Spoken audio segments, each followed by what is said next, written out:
These teams got to camp later than everyone because it was a window that started up until your first preseason game. So they are ready to go.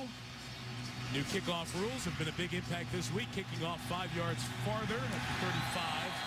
And Nick Folk kicks it. Quentin Demps from 3 yards deep going to bring it out. Demps with a nice cutback. Just shy of the 20. We'll see both teams test bringing it out from their own end zone. We'll bring out Matt Schaub, the quarterback for the Houston Texans. Remember, he was drafted by Atlanta, now 5th year as a starter with Houston. Well, he's got all the stats. He's been a Pro Bowl MVP. He's the team captain. He runs the most balanced attack in the National Football League. All he needs to do is get the Texans to the playoffs. Now is his time, Jaws. He's just got to win. He's got all the skill to win it all. The defense needs to come to the party. Opening drive from the 18, Derek Ward will be the feature back early on here. Takes it to the 24-yard line as Calvin Pace brought him down. Arian Foster led the National Football League in rushing last year as a hamstring injury. So Ward, former Jet draft pick. James Casey replaces the Pro Bowler, Vontae Leach, the fullback. Daniels, Walter, no Andre Johnson tonight. A finger injury, should go next week. Starting unit from last year, back up front. Had the leading rusher in the league, also the team that had the 4th fewest sacks allowed. This is a very good team. And a Jet shaken up on that opening play. It is Bart Scott who's being helped off. So right on the very first play, the last thing you want to see, especially one of your veterans, Scott in his 10th year, coming over to the sideline.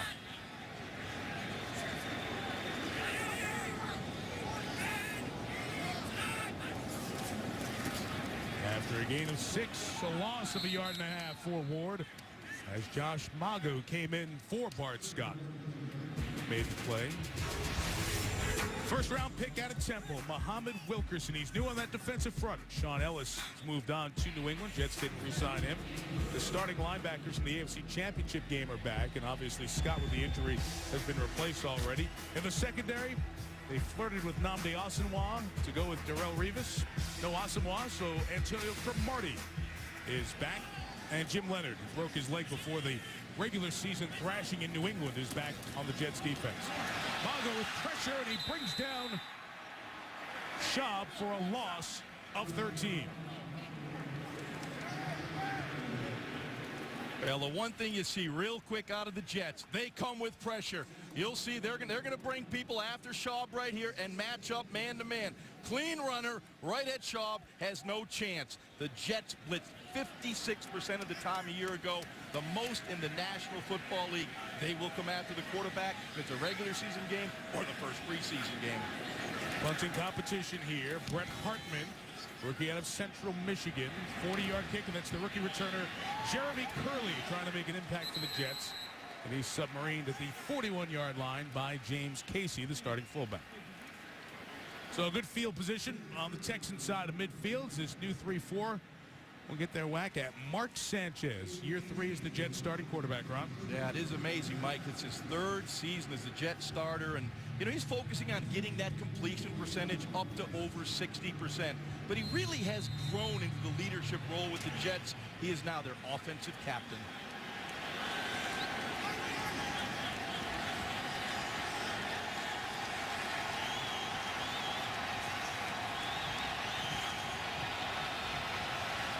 At the Houston 41, here goes Sanchez.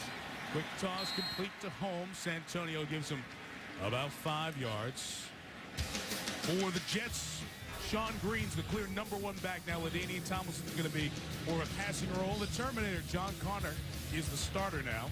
Dustin Keller expecting him to have a big year. They brought in Derek Mason from Baltimore. Up front, couple of guys are out. Robert Turner starts at center. Vladimir Dukas, the second-year man out of UMass, starts at right guard.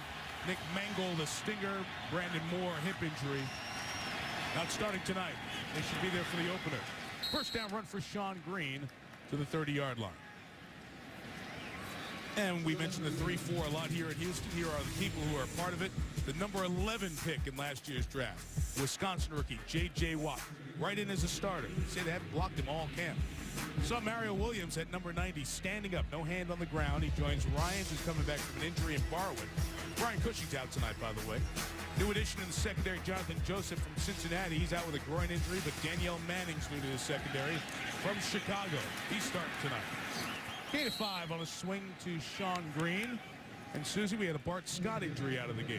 Yeah, nicked up early. They took him to the bench, some quick massage on his left knee, and then they had him up and moving around. Doesn't look like it's anything serious. We saw an injury in the first drive in Seattle on Thursday night. Russell Okung, their starting offensive lineman. It's good to see Bart not talking to the training staff and talking to Rex.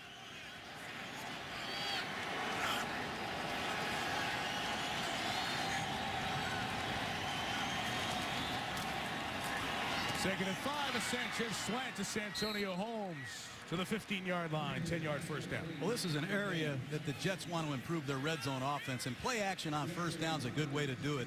Watch the replay. They're going to fake a power play to the Jets' left side, pull the guard, and just stick a slant beautifully backside to Santonio Holmes. The Jets really do an excellent job fitting their play action passes with their primary runs.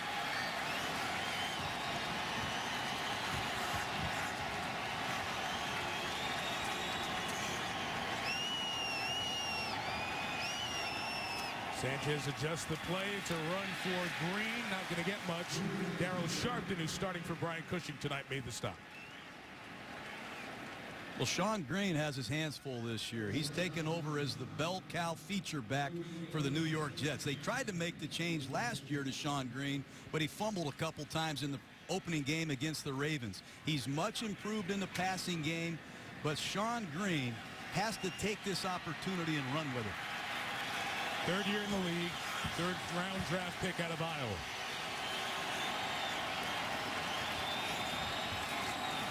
Second and 10, a Sanchez throw. Complete to the veteran Derek Mason to the 20. He'll give him 4. Danielle Manning over from the Bears at the safety spot. What I like what we're seeing out of the Jets passing game are the quick drops right now. You'll see Mario Williams attack, but it's a quick drop. And an excellent job by DeBrickashaw Ferguson with the cut block, giving the passing lane for Sanchez. That's well executed. I like the fact that they're using the quick passing game, John, and they used a screen early as well to slow down Williams.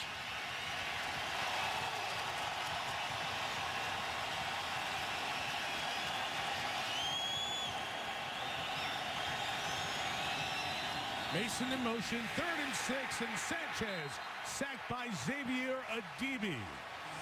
Now in his 4th year with the Texans. That's the one thing about Wade Phillips. A lot of people think he's pretty generic. He lines up in an under defense, not a lot of pressure. He's got an outstanding blitz package in his own right. Here's Adibi coming clean off the corner. Sanchez misses his hot receiver. Big get off for this Houston Texan defense. They need to generate some confidence in this preseason. That's a good way to start. Nick Folk shaky at times last year. Another kicker in camp, Nick Novak. Folk's first blast from 33 is good. Short field and opening drive points for the Jets. But Gary Kubiak, the Texans coach, his new defensive coordinator, hoping for a lot of this in 2011. Is brought to you by HTC. Every innovation we create is inspired by you. And Audi, truth in engineering. 3-0 here in Houston. Jets did get into the red zone, didn't score, and John and Jaws, that's going to be an issue with this team. It was last year. They need to improve right down there. Well, you got to expect pressure all the time in the red zone, especially on 3rd down. But if I'm Wade Phillips and I'm standing over there and I'm seeing them blitz my quarterback, I wouldn't be surprised if you see Wade Phillips bombard the Jets with some of his own. Remember the old days, John? The first preseason game was very vanilla. You know, you maybe rush 4. You never see a blitz. You see a lot of base defensive coverage. Those days are over right now.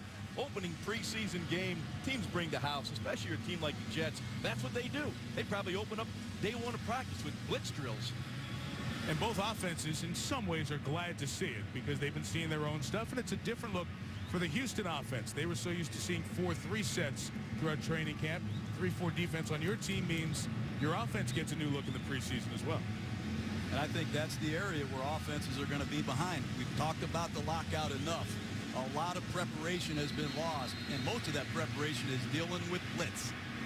A nice way to cool those blitzes down, particularly in the red zone. Pound the football, smash it up inside.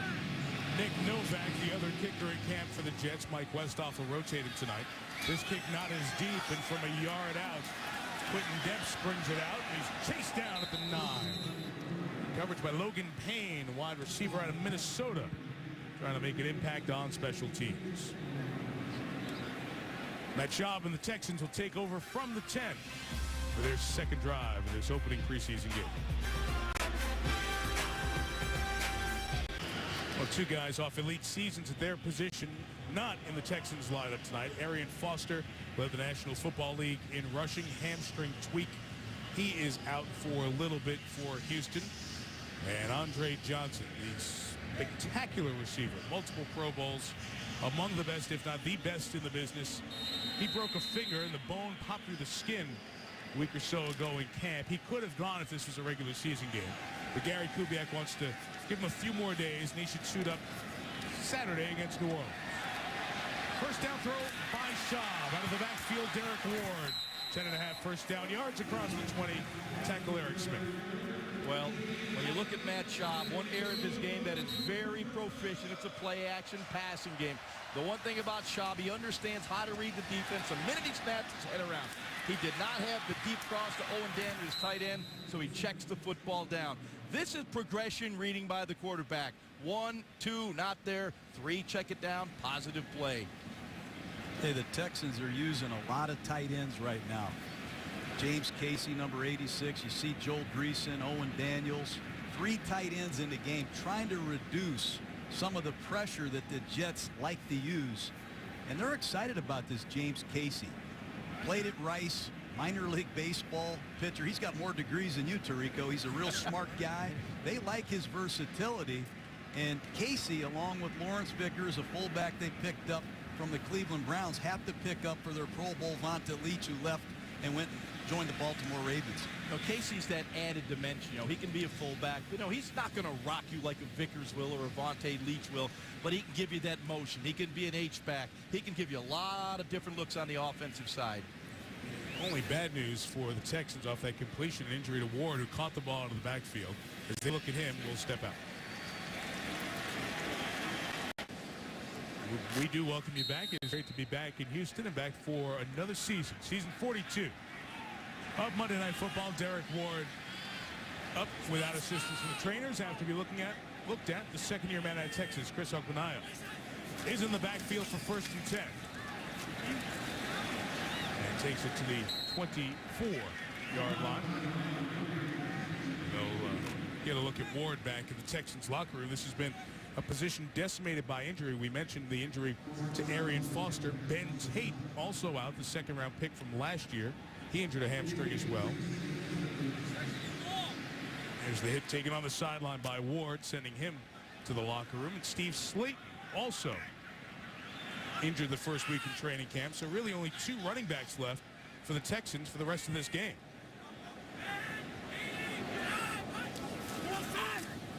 Second and 7. Here's Ogbenaya. The flag down. He's down at the 29-yard line. Darrell Revis comes over and knocks him down. Nice job with a hard count there by Matt Schaub. Got the Jets to jump off sides.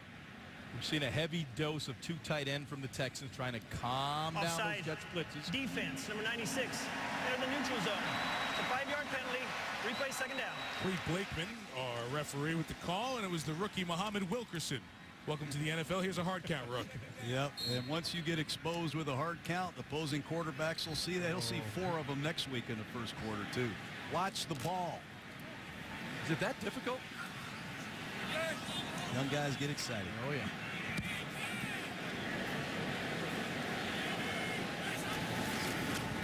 Second and 2. Ogbenaya with a run close to the first down as he's tackled by Mike DeVito. Is up there on that line with the rookie Wilkerson. Well, you speak of Muhammad Wilkerson. First rounder out of Temple, we know that.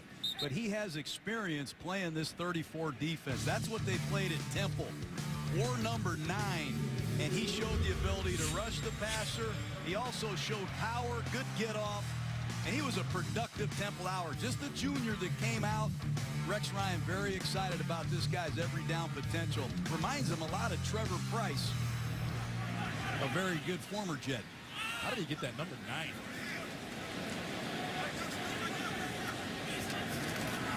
From the 31, Shaw play action with good time for his tight end Owen Daniels, who could not pull it in. Everybody in Texans camp says Daniels looks like he's healthy again, and boy, that would be huge as he's come off a couple of seasons battling injury. Yeah, once again, one of those staples of the Texans offense, the play action pass, looking for the deep throw. You had Kevin Walter running the corner route. He wasn't there. You had the deep cross available. You'll check it right here. This is what's good for Matt Schaub. The play action fake. Eyes downfield. They're looking for the big play here. They're looking for the home run. He just misses Owen Daniel.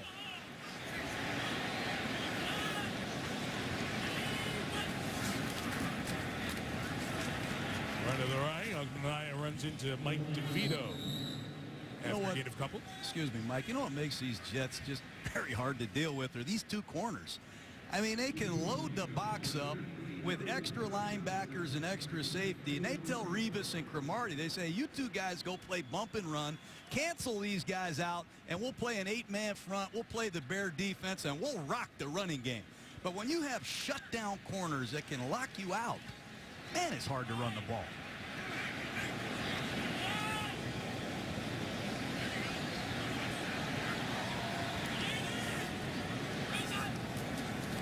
Third and 7. The Jets bring 5. And Schaub has time off the hands of Kevin Walter.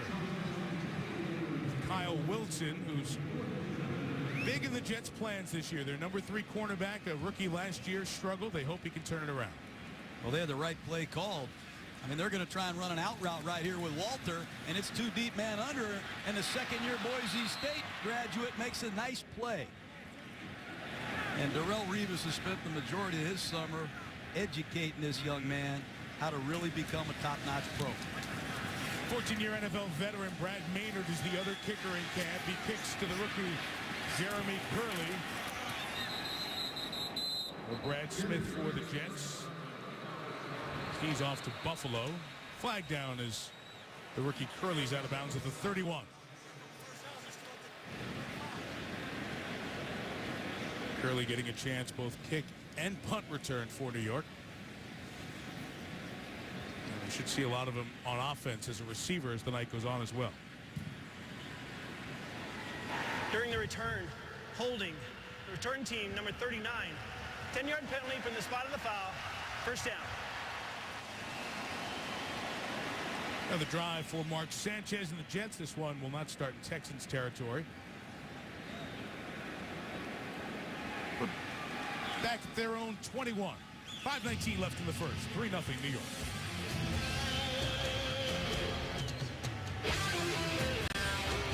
The still 4-week preseason. Cutler got sacked many times in the first half against the Giants. Last year got sacked. Bears quarterback sacked 9 times in their preseason opener against Buffalo. Sanchez and the Jets take over at the 21. And a boot for Sanchez as he rolls and throws. Should have been caught. Dropped by Matthew Mulligan, who's the backup tight end now for this Jets team.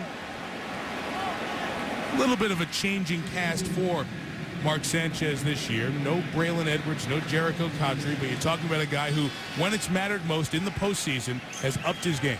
He has been big time in the playoffs. You know, he's the kind of quarterback that struggles in the regular season, and he has shown that, that propensity. But you get in the playoffs, plays need to be made. Crunch time, even in the regular season, he makes plays. 4 playoff wins in his first 2 years as a starter. That's tremendous.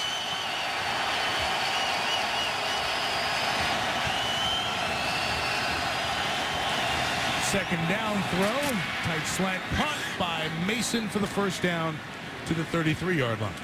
Well, I agree statistically. You'd like to see him improve in the regular season, but he plays quarterback a little bit more conservative than a lot of guys because he has a great defense, and he's got a great head coach that knows that. But when they get behind and they force this guy to win a game in a 2-minute drill, Sanchez did it as good as anybody last year. He brought New York back 5 times to win. Texans fans remember that all too well. Big comeback at the Meadowlands. Now route, throw it to Mason. Getting a lot of work with Derek in at the 38. Jason Allen, cornerback, takes him out. We talked about the guys who are gone. Dustin Keller, this is over the 2 years of Sanchez, who he has thrown to the most. Keller's still here. Conchery's gone. Edwards is gone. So there is a little bit of an adjustment to new receiving options here this year. You know, there clearly is a learning curve. People are going to say, oh, you got Burris, you've got Mason. These are veteran guys. Every offense is different. Every receiver has nuances to their route. It's going to take some time for Sanchez to assimilate the nuances of his new wide receivers. Back to the ground. Big hole for Sean Green. Across midfield into Texans territory. At the 43, a gain of 20. And the Terminator, fullback John Connor, threw a nice block. Well, they're running the ball right at Mario Williams, who's playing in that two-point stance. I can see him standing up from up here, Ron. But they're running just a little draw play right at Mario Williams. Watch Wayne Hunter just fan out and block him. And off goes the back Sean Green. This is going to be a work in progress for Mario to recognize schemes from a two-point stance. It'll take some time.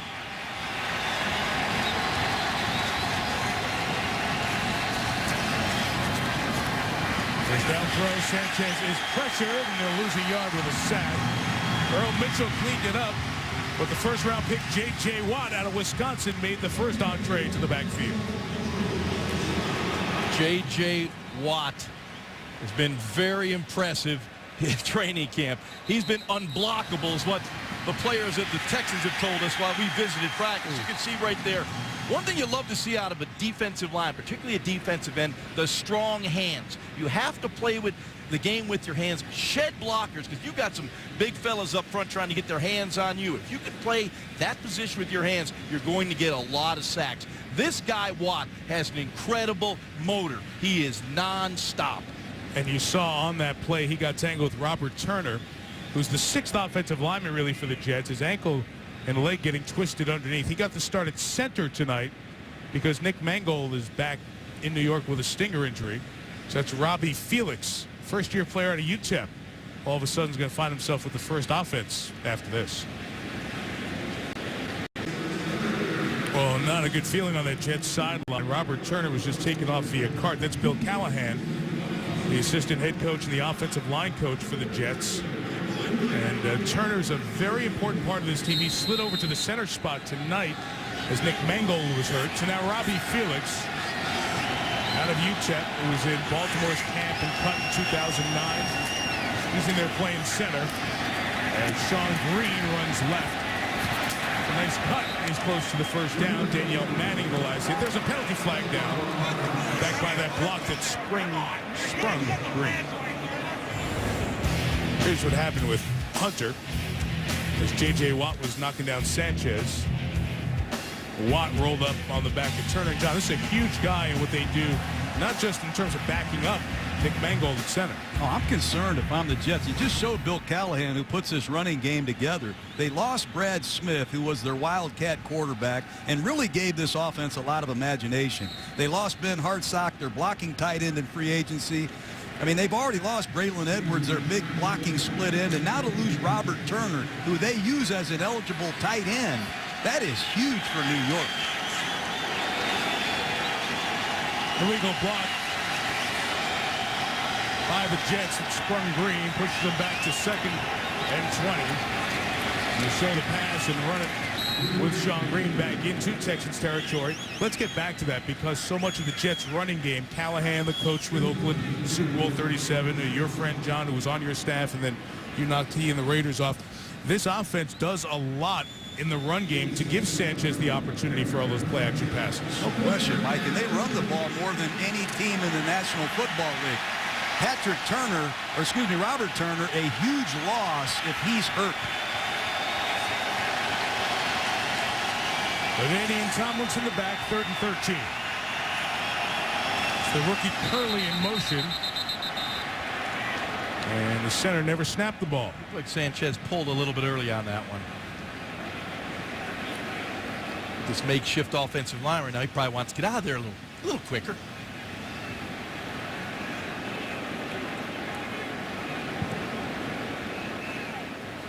Encroachment. Defense, number 94. It's a 5-yard penalty.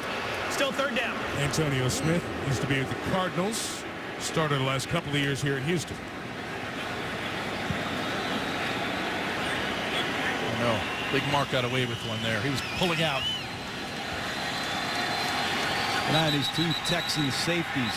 Daniel Manning, new here, free agent from the Chicago Bears. Glover Quinn, former corners, moved inside. Number 29, these two safeties have to deliver. They were really exposed last year at this position. That shortens it up to 3rd and 8, and they'll give it to Tomlinson to run. And he's tackled by Connor Barwin as he comes back. Played only a game, then injured his ankle, was out the rest of last year. And the Jets will punt it away. Well, with two starters already out on the offensive line, your third-team center in there, you might not want to risk getting Sanchez hit.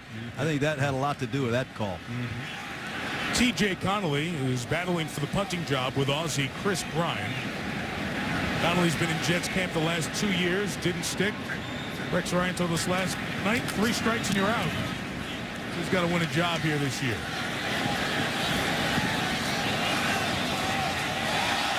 Kick like that will help. Nope, touchback. Thought for a second Rodney Poole might have kept it in. He did not. And the Texans will take over at the 20-yard line. So just a net of 17 yards. You talked about Gary Kubiak's team and the tough losses. Glover Quinn now a safety, not down, but 2. Mike Thomas, Jacksonville 1. The Jets come back, led by Sanchez. Santonio Holmes clinched it, the Meadowlands. And on a Monday night after the big rally to tie the Ravens, Josh Wilson, the game-winning pick 6. And in Week 16, Tim Tebow.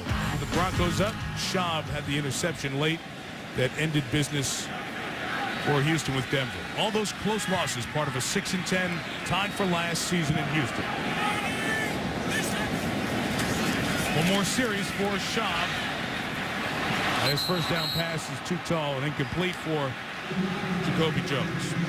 Well, Gary Kubiak sat with us yesterday and said when he showed up at camp, he told the team, hey, look, we failed last year in the last 10 games. We were 2-8 in our last 10 games. And he understands that. They're not going to dwell on it. But they also know they got a lot of real good players. And if they had any luck last year, it was bad luck. They lost some heartbreakers. So they just got to make some corrections, get these new players acclimated as soon as possible. Time to throw, and Walter makes the catch. Now in his 9th year out of Eastern Michigan. It's a half yard short of the first down. Kevin Walter, 51 catches last year. He's been over 50 each of the last 4 seasons. You know, when you look at the Texans, they have to start faster. You know, they're a team that plods along early in ball games. They find themselves behind. They're a great second-half team. They're an incredible fourth-quarter team. But Gary Kubiak's got to find a way to get this team coming out of that locker room humming.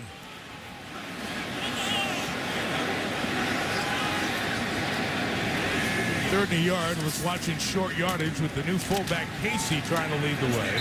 And Akmanaya right at the first down the line, and that'll bring the first quarter to an end here in Houston. Texans offense trying to find one of those little quicker starts here as they start 2011. 3-0 Jets after 1.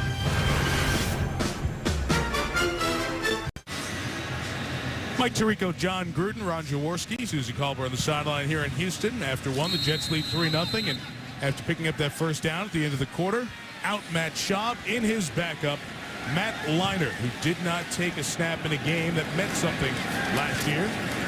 His first down pass goes to the man we were talking about before, Casey, and James takes it out to the 40-yard line. Well, this time last year, we were doing the opening preseason game for Arizona, and Matt Leinart was the starter for the division champion Cardinals, and he never made it to week 1. Yeah, he really struggled in that game last year. He fortunately got a reprieve with the Houston Texans. They re-signed him this year. I got to tell you, I watched him out at practice this week, and he looked a lot sharper, a lot more comfortable, and much more relaxed. Akmanaya with the carry. He's going to be shy of the first down. He was cut by the Cardinals before we got to the regular season last year. Signed here as the number 3 quarterback last year. Let me just say this about Matt Leinart. I'm from Missouri. I used to coach at Southeast Missouri. There you go. I want him to show me. I want to see this guy realize all this talent. I understand where he was drafted, where he's been. I want to see the progress, and I want to see it tonight. So does Gary Kubiak. This guy's got talent. He needs to put it to good use.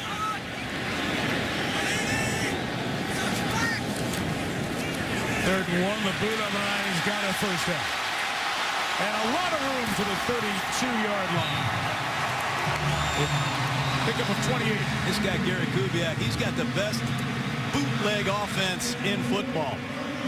Watch the tailback. It's going to be man coverage, and he's going to sneak out into the flat with action going away, and nobody covers the back, who has a beautiful field of dreams right there, Jaws. Well, you got Garrett McIntyre out there, and, you know, when you get these backup players in the lineup now, they're going to get sucked in by all that play action fake. But a good call by Kubiak got Leinart moving to his left where he's most effective. Great opportunity for Acomania with all the injuries for the Texans get a chance to show against some good competition tonight. He picked up the pressure there as the pass for Casey was incomplete. You know, Matt Leinart does love this offense. He couldn't stop talking about how Gary Kubiak has helped him regain his confidence, the countless hours that he spent with quarterback coach Greg Knapp. And you can see the up-tempo which the Texans are playing with, 3-step, 5-step movement. And Matt Leinart likes the offense a lot, Jaws, and it shows so far. And this Jets defense will make you play with a faster tempo. This is a good test for Leinart.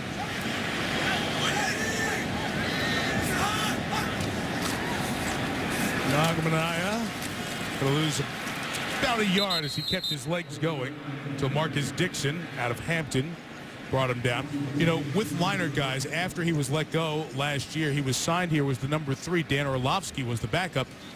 And when the offseason came about, and it happened so quick, a lot of people just put 2 and 2 together, said he'll probably end up with Pete Carroll in Seattle. He stayed here in part, 2 years, $5 million deal, because he liked what he learned, and he felt like he got his quarterbacking confidence back as the number 3 last year with all that detailed work from Kubiak and Knapp. And now his chance to back up Shaw. Bad pass there behind Derek Townsell, the receiver from Murray State, as Leinart was getting hit as he threw. He got hit by that big guy that Rex Ryan was telling us about. Rapati Piatti Tua. Help me, Mike. Patoi Tua. Patoi Tua. This guy is the rave of the Jets camp. 6'8", 330 pounds out of Washington State. The Jets keep finding bigger people than everybody else. Kind of like when they walked into the hotel. Patoi Tua. Yep. Yep. Sorry, I got excited there. No, I understand. It's fine. 49-yard kick for Neil Rackers. It's a Pro Bowler with the Cardinals. And he knocks it through here On that one. Second year as a Texan, he knocks it through. The field goal drive with Leinart squares the game at 3. All even at 3. Both of these teams had off-season ideas of bolstering their secondary and adding this man, Nnamdi Asomugha, who had the outstanding stretch with the Raiders and was the most coveted individual in free agency. As you know, he ended up in Philadelphia. But for much of the lockout period of 19.5 weeks, the talk was Houston, with their awful secondary, desperately needs to pay as much as they can to get Asomugha. And then once we got past the lockout, the Jets were in the conversation. Well, Houston ended up not going for Asomugha. The water got a little deep, and they went for Jonathan Joseph, the second best corner available in free agency, and Danielle Manning, the safety they added. So they used the money that way. On the other side, the Jets' issue was, can we put Revis and Asomugha on the same field and blow everybody away? Well, they ended up not doing it, and then brought Antonio Cromartie back to be Revis's partner in the secondary this year. That's a real consolation prize. Yeah. You know, I might have started with Cromartie. I mean, the guy played great coming over from San Diego. He had never really played bump and run coverage in his career. And he comes here and that's all he does, playing right corner, left corner. Now that he knows this defense, being in his second year, I bet he's a lot better Jet. Kickoff by Houston. Look at how deep the kick receiver is for the Jets. This is Mike Westhoff's way of trying the new rules. Go about 6 yards deep and take it on a running start. And if you go backwards, don't catch it. Jeremy Curley caught it and got out to the 28-yard line with the kicker Neil Rackers. knocked him out of bounds. Interesting thought here, Jaws, by Westhoff, the dean of special teams coaches in the NFL. Yeah, we had a chance to talk to Mike Westhoff earlier. And here, look how deep that receiver is, Curley. He's about 7 yards deep. And Mike said, if you have to back up, you're not going to bring it out. If you can go forward, bring it out. We're going to test this. We're going to test the rules. And look at what the Jets did a year ago. They were the #1 team in starting field position after a kickoff. They started the 31.5-yard line. So all of a sudden, if they're starting at their own 20, it's a lot more difficult to march down the field. They need the kick returns. Welcome to the National Football League, albeit preseason. Greg McElroy, the rookie 7th-round pick out of Alabama, hands to Joe McKnight, who was with USC and taken by the Jets a year ago. A nice run for about 8 yards. McElroy led Alabama to the BCS National Championship 2010. He won a championship in high school as well here in the state of Texas. So he's a guy who knows how to win. Not the strongest arm. Jets take him at the end of the draft. And with Mark Brunell out with a pinky injury here tonight, McElroy becomes the #2 and gets a really good look early on.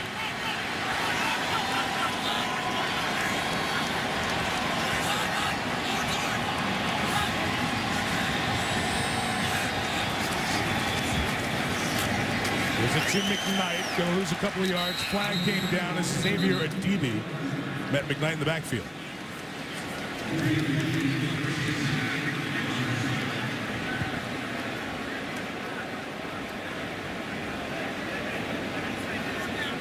Clete Blakeman again.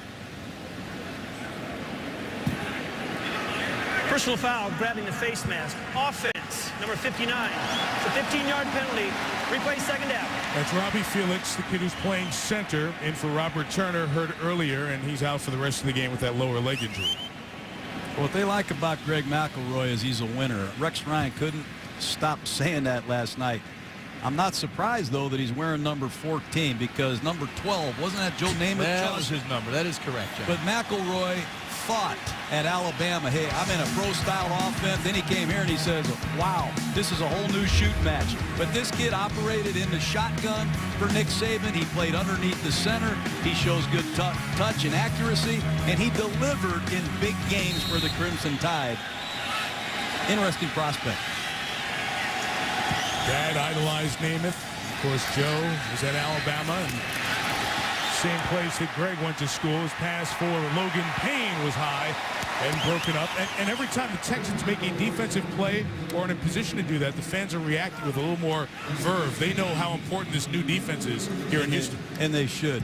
Last year, they were on pace to break an NFL record for futility defending the forward pass. So every play that you see here tonight, you're going to hear a lot of applause. And again, they need to continue to gain momentum and confidence. Nice play by McCain. Yeah, it's a tough situation for McElroy right now. Texans rush 4. McElroy knocked away from the ball. Jesse Nading out of Colorado State separated the quarterback from the ball. This is absolutely the worst situation you could be in for a young quarterback. 3rd and long, known passing situation. Wade Phillips going to turn this defense loose. Here comes the pressure right now. Right off McElroy's front side, the ball out. Boy, does he get whacked right here. He's got to get a little feel for that when that pressure's coming. As you can see, Vlad Ducasse just gets handled right there. And that's where if you're Bill Callahan on the sidelines, you get after Vlad Ducasse. That's the second time he's got his quarterback hit. The Texans will take over at the 14 on the fumble. Oh, good for you, sir. Joined birthday with his son at the Texans game. Share a birthday with your team's head coach. Gary Kubiak turns 50 today, and his team has 3 sacks, the latest forcing the turnover, and Matt Leinart and the Texans take over at the Jets 14. Rabbanai is tripped up. Joel Dreesen, his own player, was there in the way. More than Garrett McIntyre made the tackle. Look out there, you see the 3rd-round draft choice for the Jets, Kendrick Ellis. You can't miss him, 6'5", 350 pounds. 3rd-rounder out of Hampton. Started his career at South Carolina, has had some well-documented issues off the field, but he looked trim last night. For 350. He really did. And he can play a couple different positions, but what Rex Ryan likes about these big guys, is they can push the pocket, make it hard for the quarterback to step up. They lost Trevor Price. They've lost Sean Ellis. They need this big guy to come through, he and Muhammad Wilkerson. You know, and Rex Ryan thought last year his defensive line tired as the season wore on. He wanted some youth on that defensive line. He got it. Now we're going to find out how well they can play. Another injury, this one on the offensive line for Houston. Casey Studdard, who started 14 games for this team back in 2009. Certainly a veteran reserve who they hope to have around for this season. He wants no help from anyone as he's coming off under his own power. Well, here's Kendrick Ellis. Just a look at this guy. Hampton College, some of the best plays that he made were sideline to sideline range plays. But he got off blocks. We knew he'd have a size strength advantage at this level. But he showed impressive stamina and lateral ability for a great big player. They have to get this young man on track, focused, where he can develop and be a future New York Jet. We saw him yesterday in that meeting, and he is one big guy. I'll guarantee you next year, after he's done with the NFL weight program, we won't recognize him. After the loss of a yard, Matt Leinart on play action. Nothing open, taking off, and squeezes one close to the first down with Garrett Graham. Nice play by Leinart to find last year's fourth-round pick out of Wisconsin. Yeah, nice job by Leinart. I always want to look at quarterbacks when they extend the play. Where are their eyes? And Leinart comes out to play action fake. Hey, he's looking down the field. It's not there. Check down, not there. But the head down the field, looking, trying to find a receiver. All of a sudden, Graham shows up, uncovers nicely, catches the football. Yard shy of the first down. Once again, it's James Casey in that new role as a fullback. Leading the way, Armanaya. Doesn't push the pile too far. Play whistle dead after the ball came out. Now you get into some of these 3rd and 1 short yardage situations. Rex Ryan jumps into the Bear defense. Everybody's covered. It's an 8-man front, and these big guys are one-on-one up front. They just disengage. There's that guy, Rapati Pia.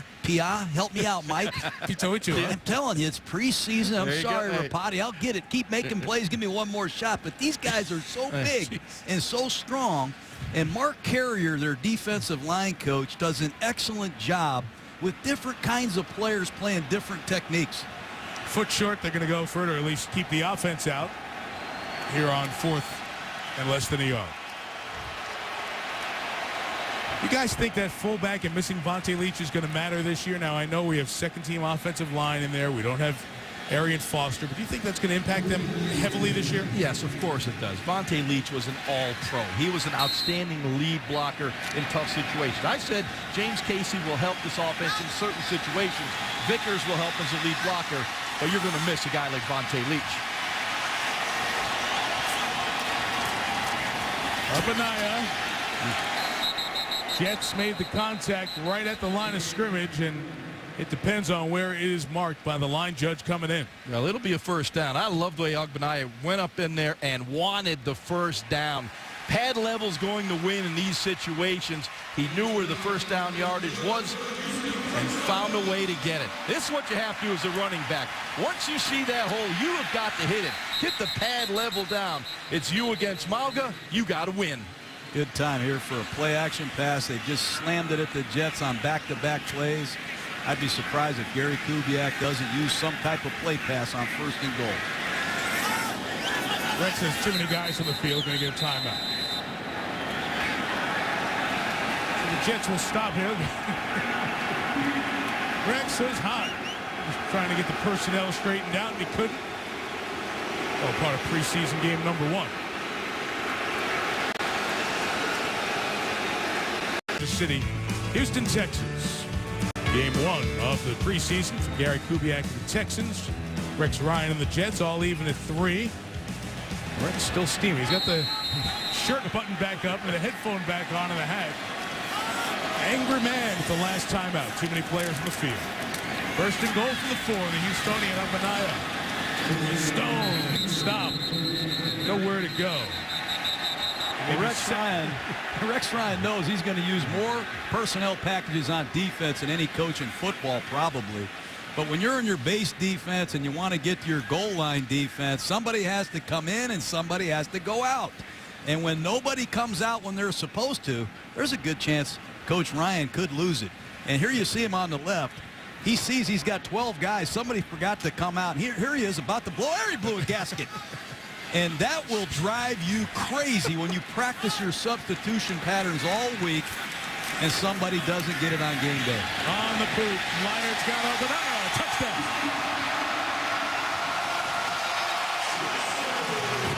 Gary Kubiak's bootleg package. I think we said it a couple seconds ago. He had that play set up whenever he wanted it. But he has such an array of formations, such an array of different bootlegs.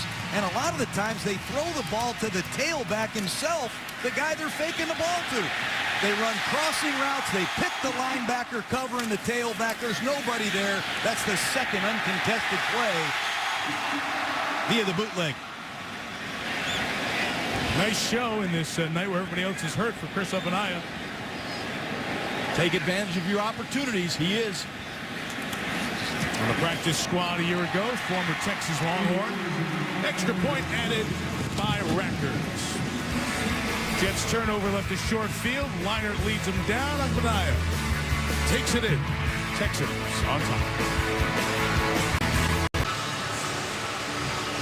Jameson got credit for the recovery of the fumble, but Jesse Nading was the one who made the play happen, and it gave a short field to Matt Leinart to lead the Texans in for a touchdown drive. And it's 10-3 for Houston. Rex Ryan is disappointed with his team's substitutions down there at the goal line.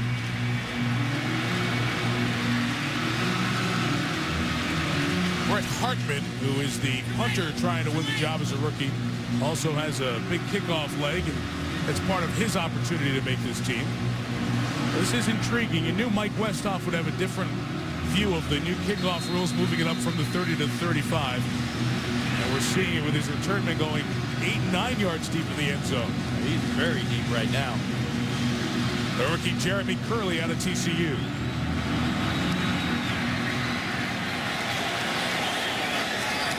And he takes it out from that deep.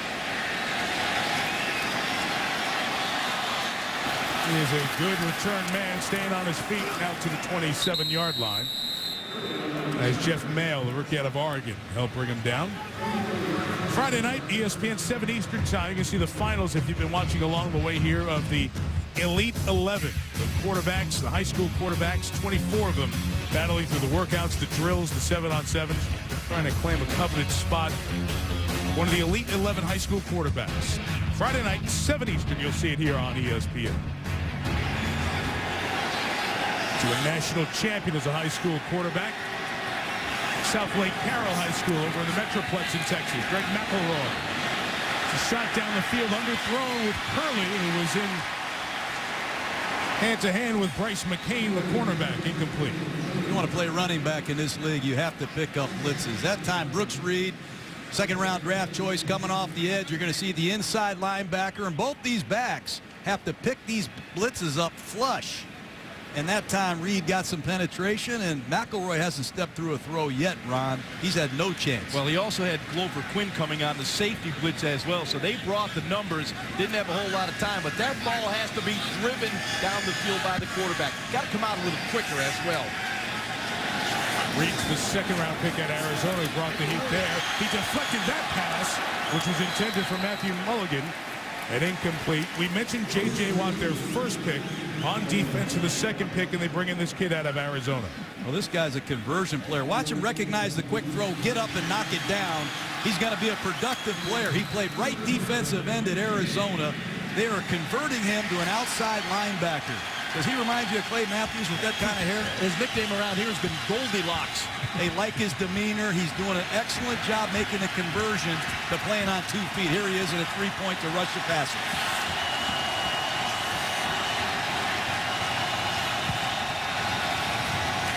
On 3rd and 10, McElroy has a pocket, also throws a pick. Easy to grab for Antoine Molden, who's still on his feet. And down at the 17-yard line. 2 flags down. Flags on opposite sides of the field.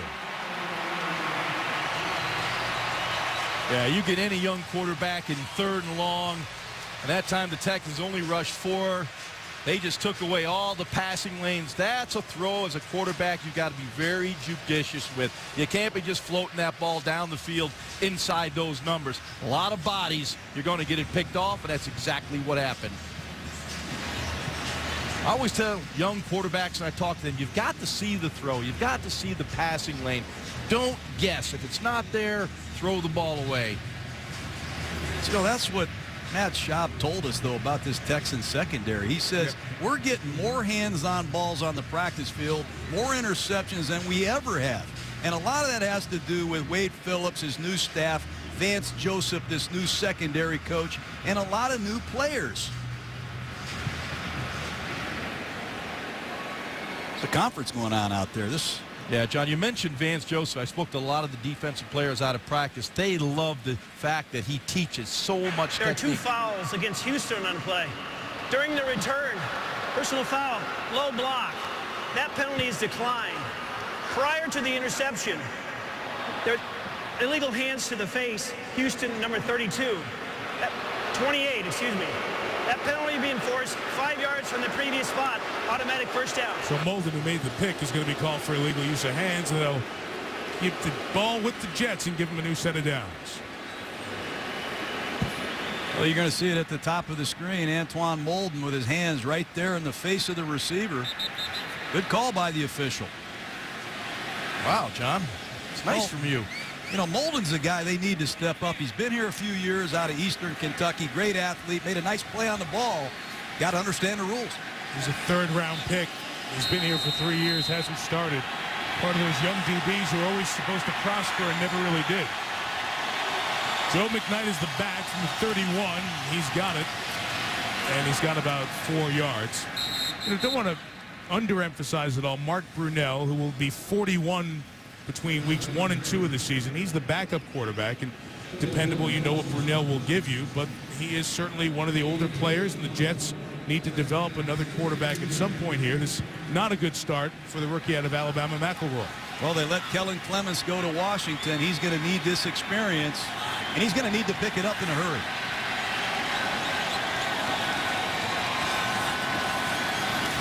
Second and 6, McKnight another run to the 39-yard line. There's a lot to get used to as a rookie quarterback. You mentioned, John, he thought he was coming from a pro system. This is a pro system. Yeah, but I'll tell you what I like about McElroy. He's a son of a coach. He's a winner. He's won his whole life. And this is a gut check for him. Now, he's in a whole new shooting match offensively. The hash marks are different. This 40-second clock, understanding this Jet offense is an impossibility. And he's playing with some guys right now. He might be a little undermatched. But I want to see him roll his fist up and fight out of this hole.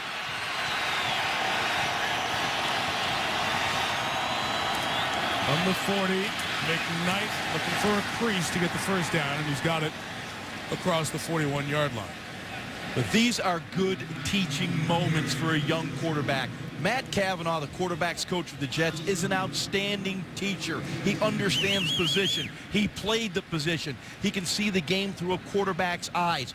Right now, what Matt has to do in this play calling situation is settle things down along with Brian Schottenheimer. Do not get this young quarterback in those 3rd and long situations. Throw the ball on first down against a base defense. Run some play action, put some either-or reads. Now play action from the 42. Do something simple to get him comfortable with Jeff Cumberland. 8-yard gain for the free agent out of Illinois, 2nd year in the league. Mike, that's exactly right. Get your quarterback comfortable. You know, give him some easy completions. Give him that little bootleg check down. Give him some positive thoughts. You got all the answers tonight. You got to be a play caller, Jaws. That's right. It's easy. What's so hard about that? You'll see it right here. Come around, nothing downfield, get a completion, 8 yards on the play. I got all your play calling sheets. I can do it now.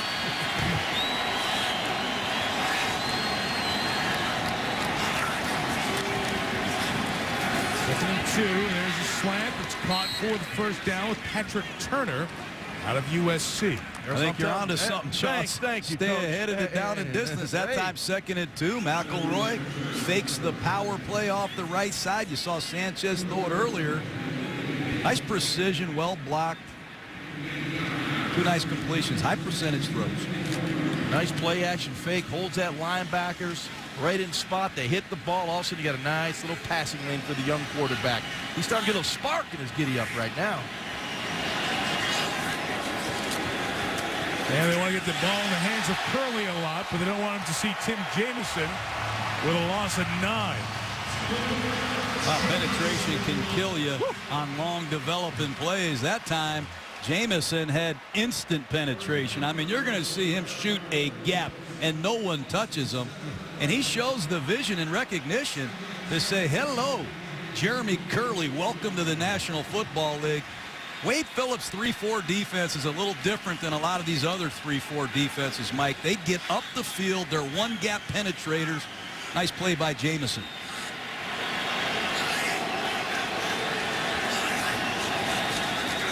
Second and long, and pressure as a flag comes down. Throw to the tight end Mulligan. It's just past the line of scrimmage. Ryan Brayman, free agent out of West Texas A&M, who was flashed in this camp, an undrafted Holding. player. Offense, number 66. 10-yard penalty, replay, second down. Well, John, I'll give you the play calling now. You got it. It's 3rd and 28. The 2nd and 28. Well, what do you do? Listen, sacks and penalties are killing the Jets. And it's important that some of these young offensive linemen, young players that you're seeing, step up and take advantage of this opportunity. Believe me, Bill Callahan, the line coach, just lost Robert Turner. He's already playing without Moore and Mangold. He needs to see some of these guys earn a job and make the New York Jets. That penalty was on Matt Kroll, who was a defensive lineman for the Jets, and they're trying to see if he can convert to an offensive lineman. A nice move by Turner. He's the receiver again. He gets across the 45. Out to the 47-yard line. Brayman out there again. Brayman, that's the sleeper, Mike. This guy's from West Texas State A&M, and they were raving about him. 6'6". I mean, he played in the practice field without any cleats. He didn't say anything because he didn't want to make anybody mad. He is flashed here on the practice field. He doesn't say a word. All he's done is make plays, and what an effort play he just made right there on a bubble screen. And look at the size of him. He's actually towering over some of the guys out there, 6'6". Greg McElroy, 3rd and 22. Puts it up for Curley. Incomplete. A lot of contact with Sherrick McManus. No flag either way. 4th down. Yeah, that's the best thing you could do in that 3rd and long situation. Give your receiver a chance. You had the one-on-one to the outside. The good thing about McElroy there, he located the one-on-one coverage. You'll see Curley come off the ball. Just one-on-one, throw it out there. Try to let your guy make a play, make you look good in that situation. But it didn't work right there. McManus right on the play. The other kicker fighting for a job, Chris Bryan, who has very odd spin, a hard-to-catch ball that is fair caught at the 23-yard line by Quentin Dess. Watching Bryan, some kickers now punt it with that end-over-end to get it to stop inside the 10. He kicks it sideways with that end-over-end spin. Very difficult to catch as he tries to make the transition, as others have, from Australia and Australian rules football to the NFL. I think this situation is just what Matt Leinart needs. A 2-minute opportunity right before the half. Chance to run the offense by yourself and pick up the tempo against an outstanding defensive team in this situation.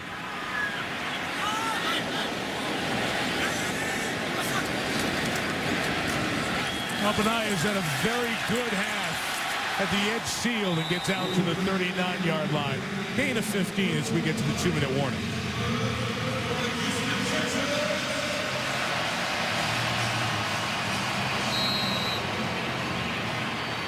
57 yards touchdown for the running back out of Texas as the Texans try to add to their lead. Pretty big holdout is making news. That of Chris Johnson. Update on that story on the Toyota Halftime Show.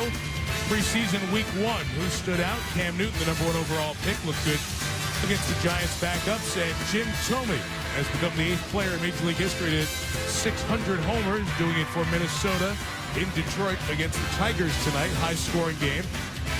Chris Byrne will tell us who did it. Somebody with a tie to our company. Toyota Halftime Show coming up Chris Carter, Adam Schefter. 10-3 here at the 2-minute warning. Texans and the Jets. Been a couple of unfortunate injuries here for the Jets that really will tell the story of this first half. And we'll play with New York's concerns after this game. Robert Turner, one of their offensive linemen with a lower leg injury, and he was carted off. Gary Kubiak saw Derek Ward, his starting running back tonight, leave on the second series.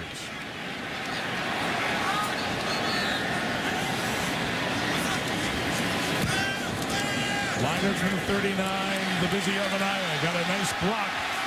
We're taking into Jets territory at the 45-yard line. Cody Wallace out there blocking for him. What a great call by Gary Kubiak. He anticipated the blitz by the New York Jets, read it perfectly, good dump off, move the chains.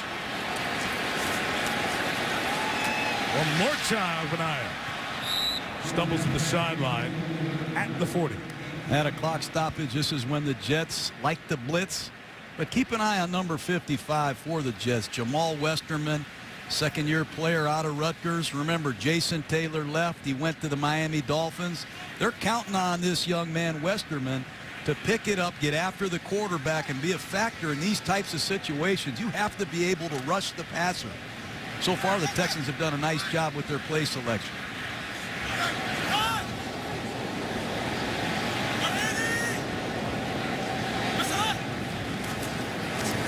Westerman came up the middle. Armanaya trying to get to the outside. Does. He gets a first down to the 32-yard line. 7 starts for this guy at Texas. Mostly out of the backfield he did his damage with 75 receptions. Does every Texan running back make big plays? I mean, it's Steve Slayton 1 year. Arian Foster comes out of nowhere last year. And now Armanaya looks like a young Arian Foster. He's doing an outstanding job catching it, running it. I've even seen him pick up a blitz.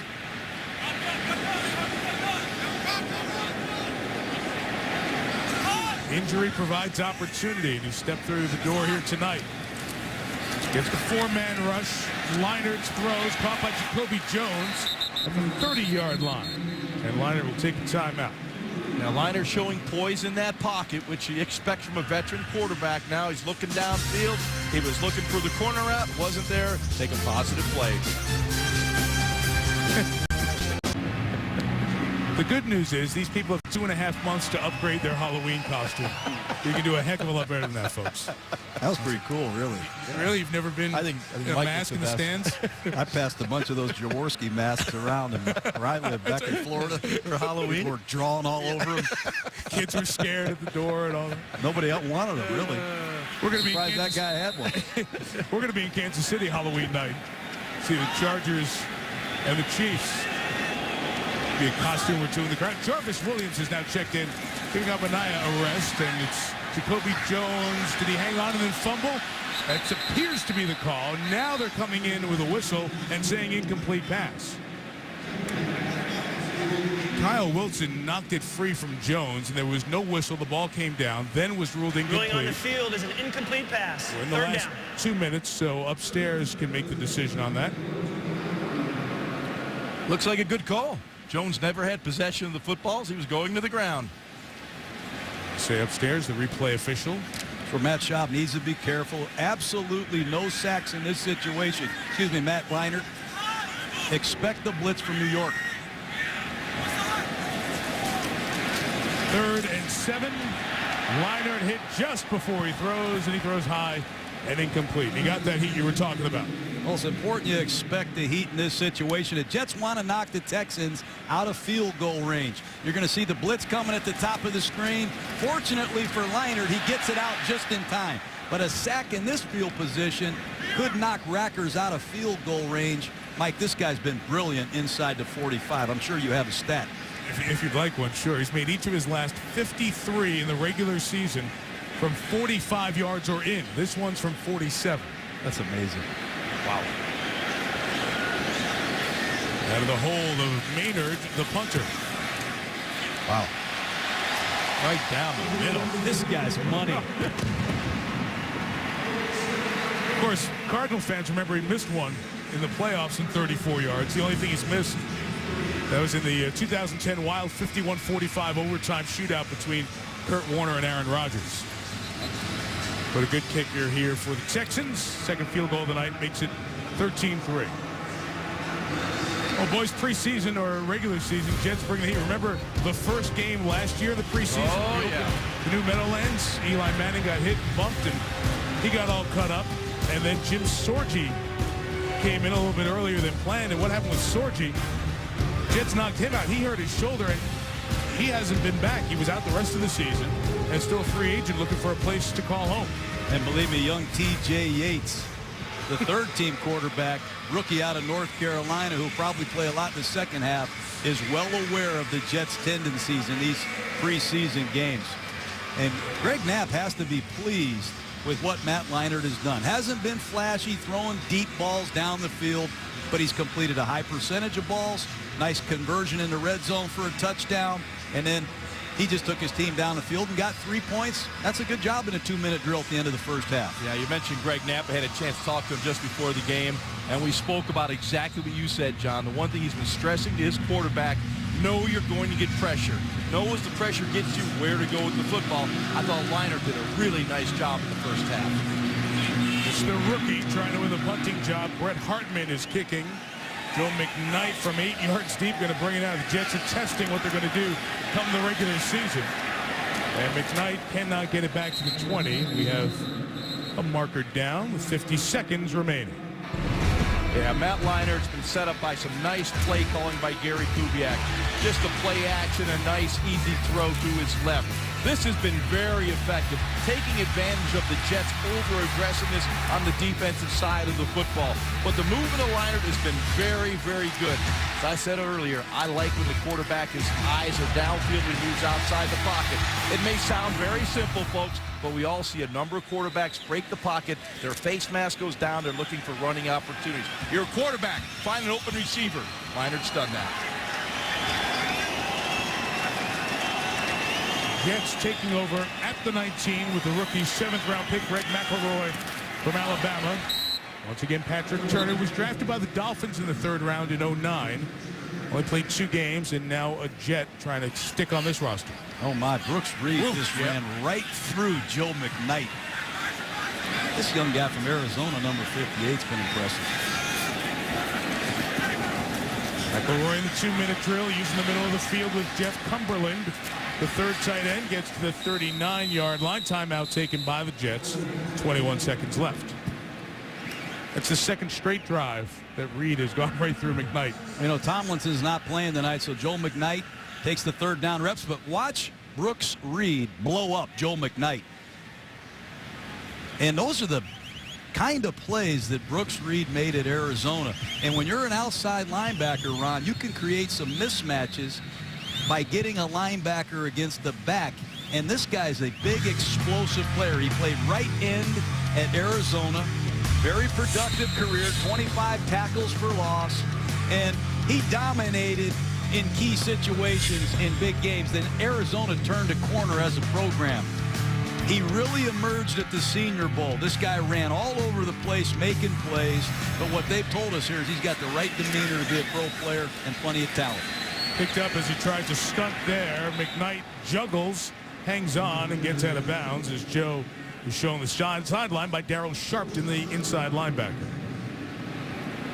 But the great stuff you talked about, Brooks, you got to say Joe McKnight's got to do a better job with his pass protection as well. If you're going to be a 3rd down back, and of course the Jets are looking for one, it may be LaDainian Tomlinson. Everyone talks about receiving skills. You better be able to block, pick up the blitz, or you're not going to see the field.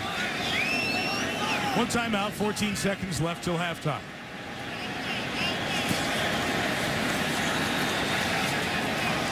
Right through the hands of McElroy as Jesse Nading was coming through for the 2nd time and hit McElroy right in the chest.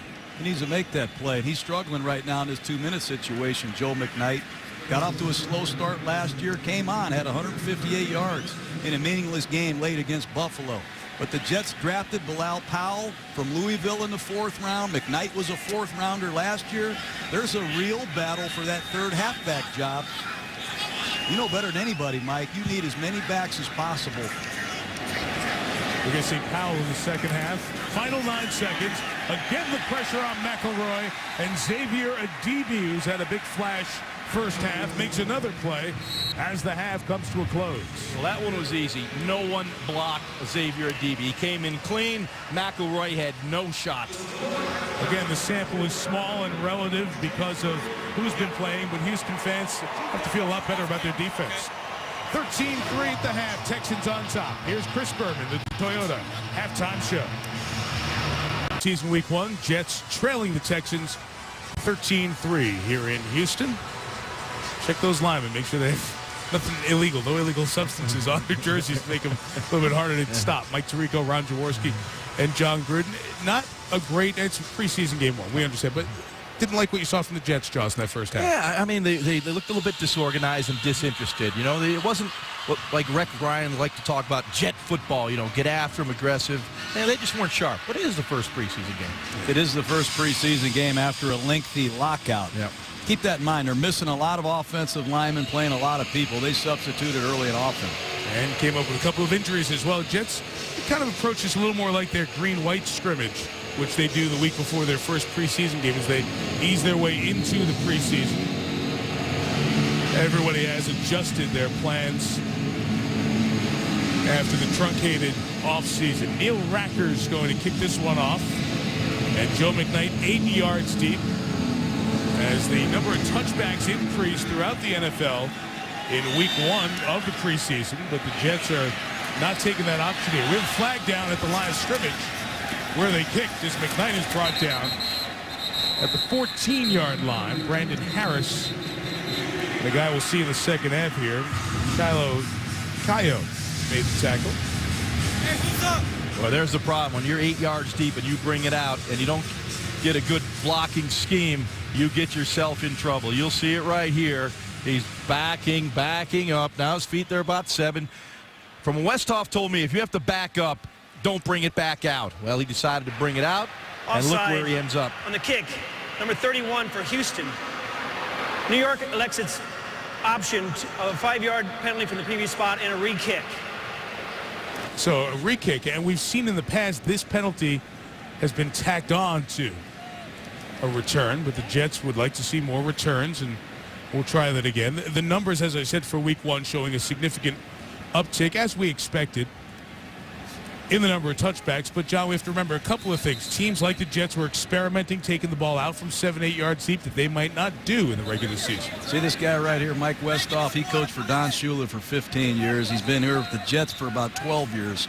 In the last 10 years, nobody's returned more kickoffs for touchdowns than the Jets. And right there is a big reason why. They lost Brad Smith. He left. He went to the Buffalo Bills. He's going to stay out here if there's another penalty and try and return another one. He's going to get this aspect of their football team going. I don't think Westhoff is real happy with this rule right here because the Jets win 3 ways. They win with great defense, they win with a solid offense, and they've won some games because of their special teams. Now, this aspect of their football team is very important, and Joe McKnight better make a good decision and pick it up here in the second half if he wants to do this fall. And football is a game of field position. You know, the Jets were number 1 after kickoffs a year ago, getting out to the 31-plus yard line. Tell you what, they start at the 20. That field gets real long for them. This time, the rookie Brett Hartman gets the kickoff. This one will not be returned. They'll take it over from the 20. John? Now time for your line. Well, these special teams coaches want to work, too. They want to work on their coverage and their returns. You never know when it's going to be bombed out of the stadium. Coach Marciano, I'm sure, feels the same way. Joe Marciano in his 10th year as the special teams coach with the Houston Texans here. Every year that they've been in the league. We saw the Chicago Bears in their game on purpose try to kick the ball from the old spot just to get work on kick coverage. And they did it twice, and then in the league office, they said, no, you can't do that. So the observer was told exactly that. And then the official was told, tell the Bears they can't do this. The rule's in there for safety reasons. They can't just arbitrarily pick a new yard line to kick off from. The rookie Curley, the catch, and great fight down the sideline for the first down over the 30-yard line. John mentioned no Brad Smith. Jeremy Curley, 5th-year pick out of TCU, going to be a big impact guy in this preseason for the Jets. No question. He's going to be the Wildcat quarterback. He did this at TCU. He's an outstanding return man. He returned punts and kicks. 52 grabs last year for TCU. 5'9". He's not a big receiver. He's quick. Watch some of these moves on this kick return, but he's going to really benefit by being around Derek Mason, because Mason is very similar in size to Curley. And I guarantee you Mason is shedding some knowledge on this young guy. You know, as the NFL has evolved, John, you see that slot receiver so critical now to your offense. The Wes Welkers, not the biggest, the fastest guys, but a great awareness for the game. Make that first defender miss, then you get the yards after the catch. Curley fits that mold. About 100 balls his last 2 years at TCU. From the 33, Greg McElroy, rookie out of Alabama, incomplete, intended for Jeff Cumberland. Talked about the role that needs to be filled, the role of Brad Smith. What'd you call him, John, throughout the year? The Swiss Army knife for this Jets team? He got carried it 38 times. He threw 3 passes. He caught 44 passes. And you had to prepare for Brad Smith as a quarterback, as a wideout, as a return guy. And I don't really know how you replace this kind of football player. What a weapon. And now he's in Buffalo, united with Chan Gailey. And you know he's going to have some creative packages for that cat. 2nd and 10, this is Bilal Powell, 4th-round pick out of Louisville, his first run. Earl Mitchell with the tackle. The price just got too steep for the Jets to keep Brad Smith. Ended up signing 4 years, $15 million with Buffalo. That's why they decided not to bring him back and threw all their hopes with the 5th-rounder Curley to pick up the return, the extra receiver. Now, will we see him in the Wildcat as the season goes on? He'll certainly test drive in the preseason.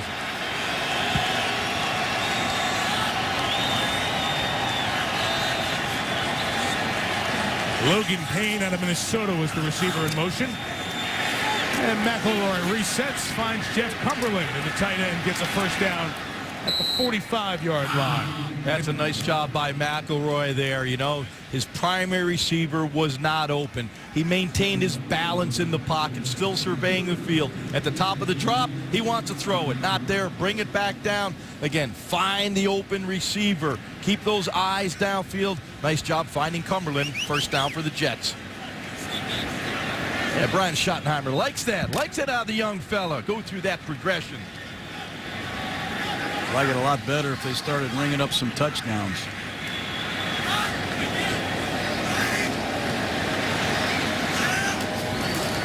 McElroy settled down the last couple of drives. Comes his check down, and wide open is the rookie Powell. Explodes past the marker. First down at the 44 of the Texans. Well, that's a full play action pass. I like that. Brian Schottenheimer very aggressive in this field position. They wanted to go downtown. Texans weren't fooled. And McElroy checks it down to his rookie back out of Louisville, Bilal Powell. And Powell had 1,400 yards rushing under new head coach Charlie Armstrong. This is an interesting back. Perfect size. Guy I like, about 5'11", 200 and some change. Runs with authority. McElroy checking at the line.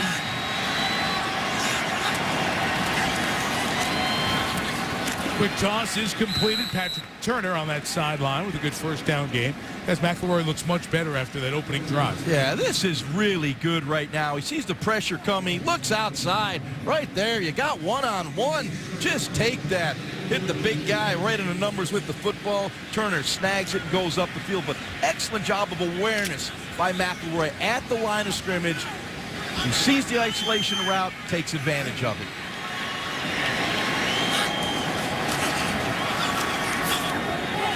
Cumberland, a lot of room down the sideline for the tight end out of Illinois. Jeff Cumberland inside the 15. Troy Nolan stopped him. That'll really upset Wade Phillips. They take pride in not making mistakes. And that time, the Houston Texans, they don't cover Cumberland in the flat. It's man-to-man coverage.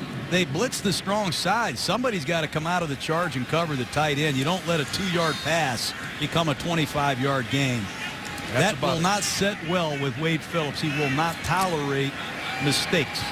Very simple play. The slant flat.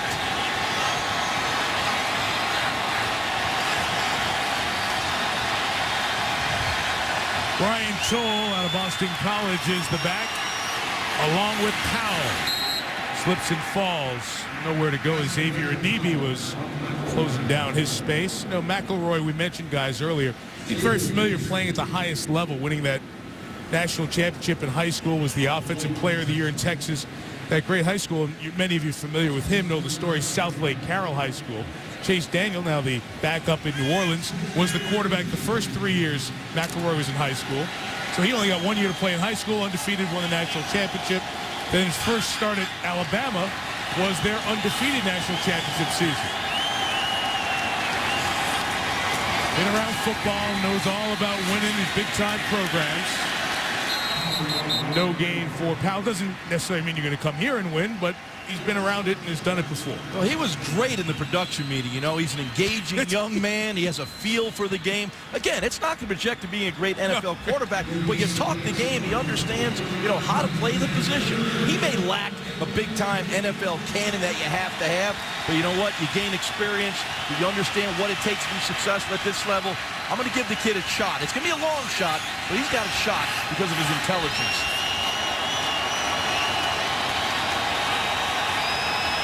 In his last 5. And this one will be 3rd and 18. Ball start. Offense, number 72. 5-yard penalty, still 3rd down. Dennis Landau out of Penn State. You know, you can talk about statistics and red zone and all that. The Jets want to get better in this area of the field. Now, you don't want to be in this situation, but they were 30th in football last year. They've made numerous changes in their receiving corps to upgrade this. They brought in Tom Moore, the ex-Indianapolis Colt offensive coordinator, to consult the Jets. And I know he doesn't want to call this play right now in 3rd and 20, but the Jets got to get better in this situation.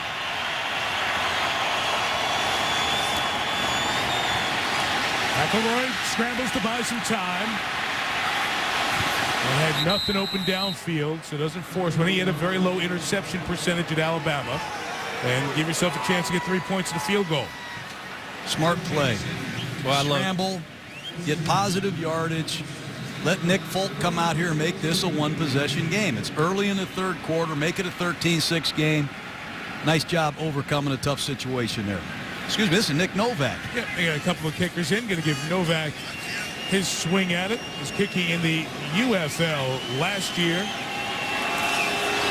In the league a few years out of Maryland. He's trying to find his way back in. And he knocks that one through. Novak, who hasn't kicked in the NFL since 08, trying to find a job here or elsewhere. Blues first-team offense, a little rusty to say the least in Carolina. We'll see them next Monday night. OC will be back with the Giants. OC Umenyiora returning to Giants camp. He's had a contract situation. He's unhappy with what he's getting paid, wanted a new deal. Incentive conversations throughout. Guy's been productive when healthy. Looking to be paid a little bit more, but he is in Giants camp, and we'll catch up with that story a week from tonight. Yeah, we always focus on the quarterback, but those guys that knock the quarterback down, they want the money as well, and OC has done that throughout his career. Derek Townsend out of Murray State, who had a 24-yard kick return average in his collegiate career. Going to get a look here at a kickoff by Nick Folk.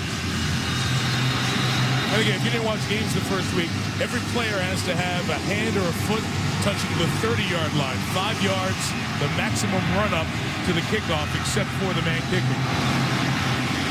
Offside Jets. Short kick fielded at the 4 by Townsend. To the 20-yard line. That will drive special teams coach Mike Westhoff crazy. Those self-inflicted wounds on a kickoff. Drives everybody crazy. Yeah. There he is. One of the best in the business right there. Year in, year out, his teams rank high. The kicking team, number 32.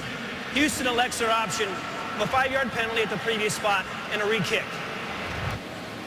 More people want to get more looks at kick coverage. Oh, speaking of the kick-off return aspect for the Texans, they have struggled returning the football, Mike. 29th in the NFL in punt return, 27th in kickoff return. They added Daniel Manning, the ex-Chicago Bear, who's an outstanding returner in his own right. Yeah. But they would like to create some positive field position for their offense It was a real negative issue for him last year. Jacoby Jones can return kicks.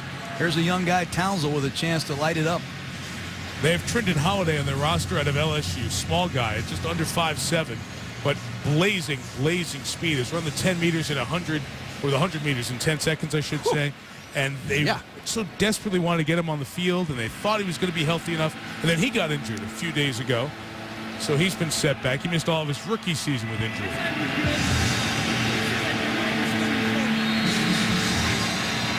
So a window of opportunity for Townsend. Another chance to take a kickback.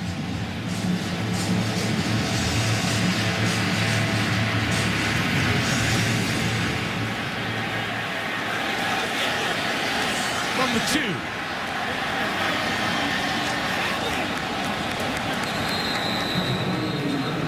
Anthony Hill, 87, was thinking about blocking somebody and didn't. That will not serve him very well in kick coverage. 87 for the Jets. Dan DePalma, reserve receiver, made the tackle. Well, it's always great to get back together, get our Monday Night Football crew back on the road. We're missing Corey Harris, one of our regulars, as he's working back to health. Been fighting back here for the last few months, feeling better. Corny, we all are thinking of you, and we look forward to having you back out here with us. Everybody on the crew. With a big hello, bud. We miss you. The fine Texan, one of the best in the business at what he does.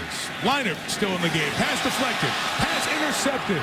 Off the tip, Josh Mulligan's got it for the Jets, and they're inside the red zone at the 18-yard line. The deflection, I think it was Kendrick Ellis, the rookie, who got his hand on it. Yeah, the big fella, Kendrick Ellis, at 6'5", right in the middle of the field. Got some ups for the big fella, batted the ball. You'll see him, number 93. Push. Now locate the quarterback. Read his eyes, gets his hand up in the air. That is outstanding awareness for a rookie. Didn't get good penetration, but he located the quarterback, batted it up.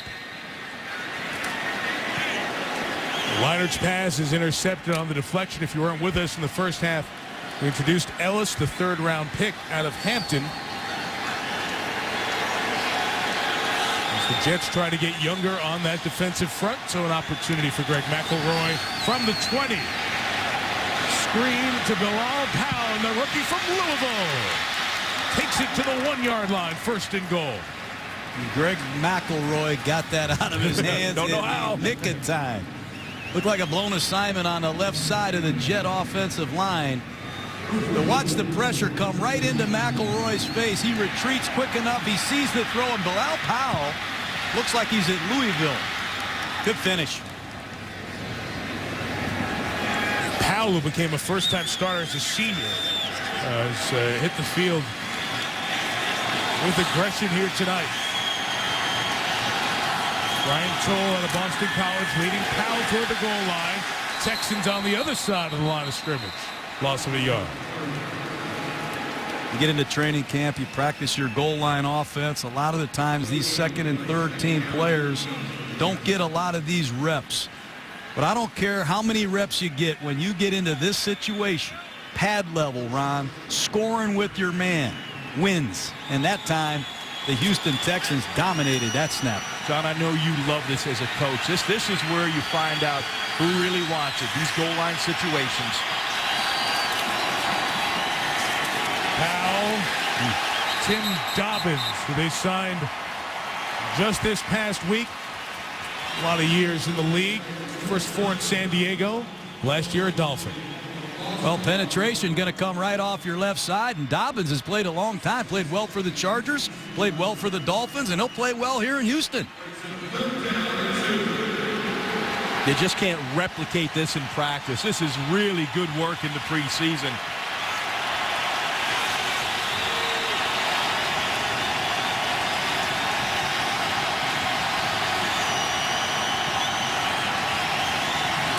McElroy, the quick slant, caught by the tall Turner for a touchdown. New York Jets love that now slant. It's not a three-step drop, Jaws. It's that one step, get it and get rid of it. But take a look over here on the right side of your screen. Just a one-step bang slant. He crossed his face before Molden knew what hit him. That's great execution right here by McElroy. Well, I would say Molden got to squeeze that down a little bit. That's a big cushion in that area of the field. 10 points in 2.5 minutes for the Jets. If Folk adds this extra point. And he does, all even at 13 apiece. So you want to see guys make plays. Your 7th-round pick through the touchdown. And Ellis, the 3rd-round pick, the defensive lineman. Deflection to force the turnover and lead to the touchdown. 1.9 million people in Houston, Texas. Only New York, LA, Chicago, a larger population in the city. Bright moonshine. It has been incredibly hot here.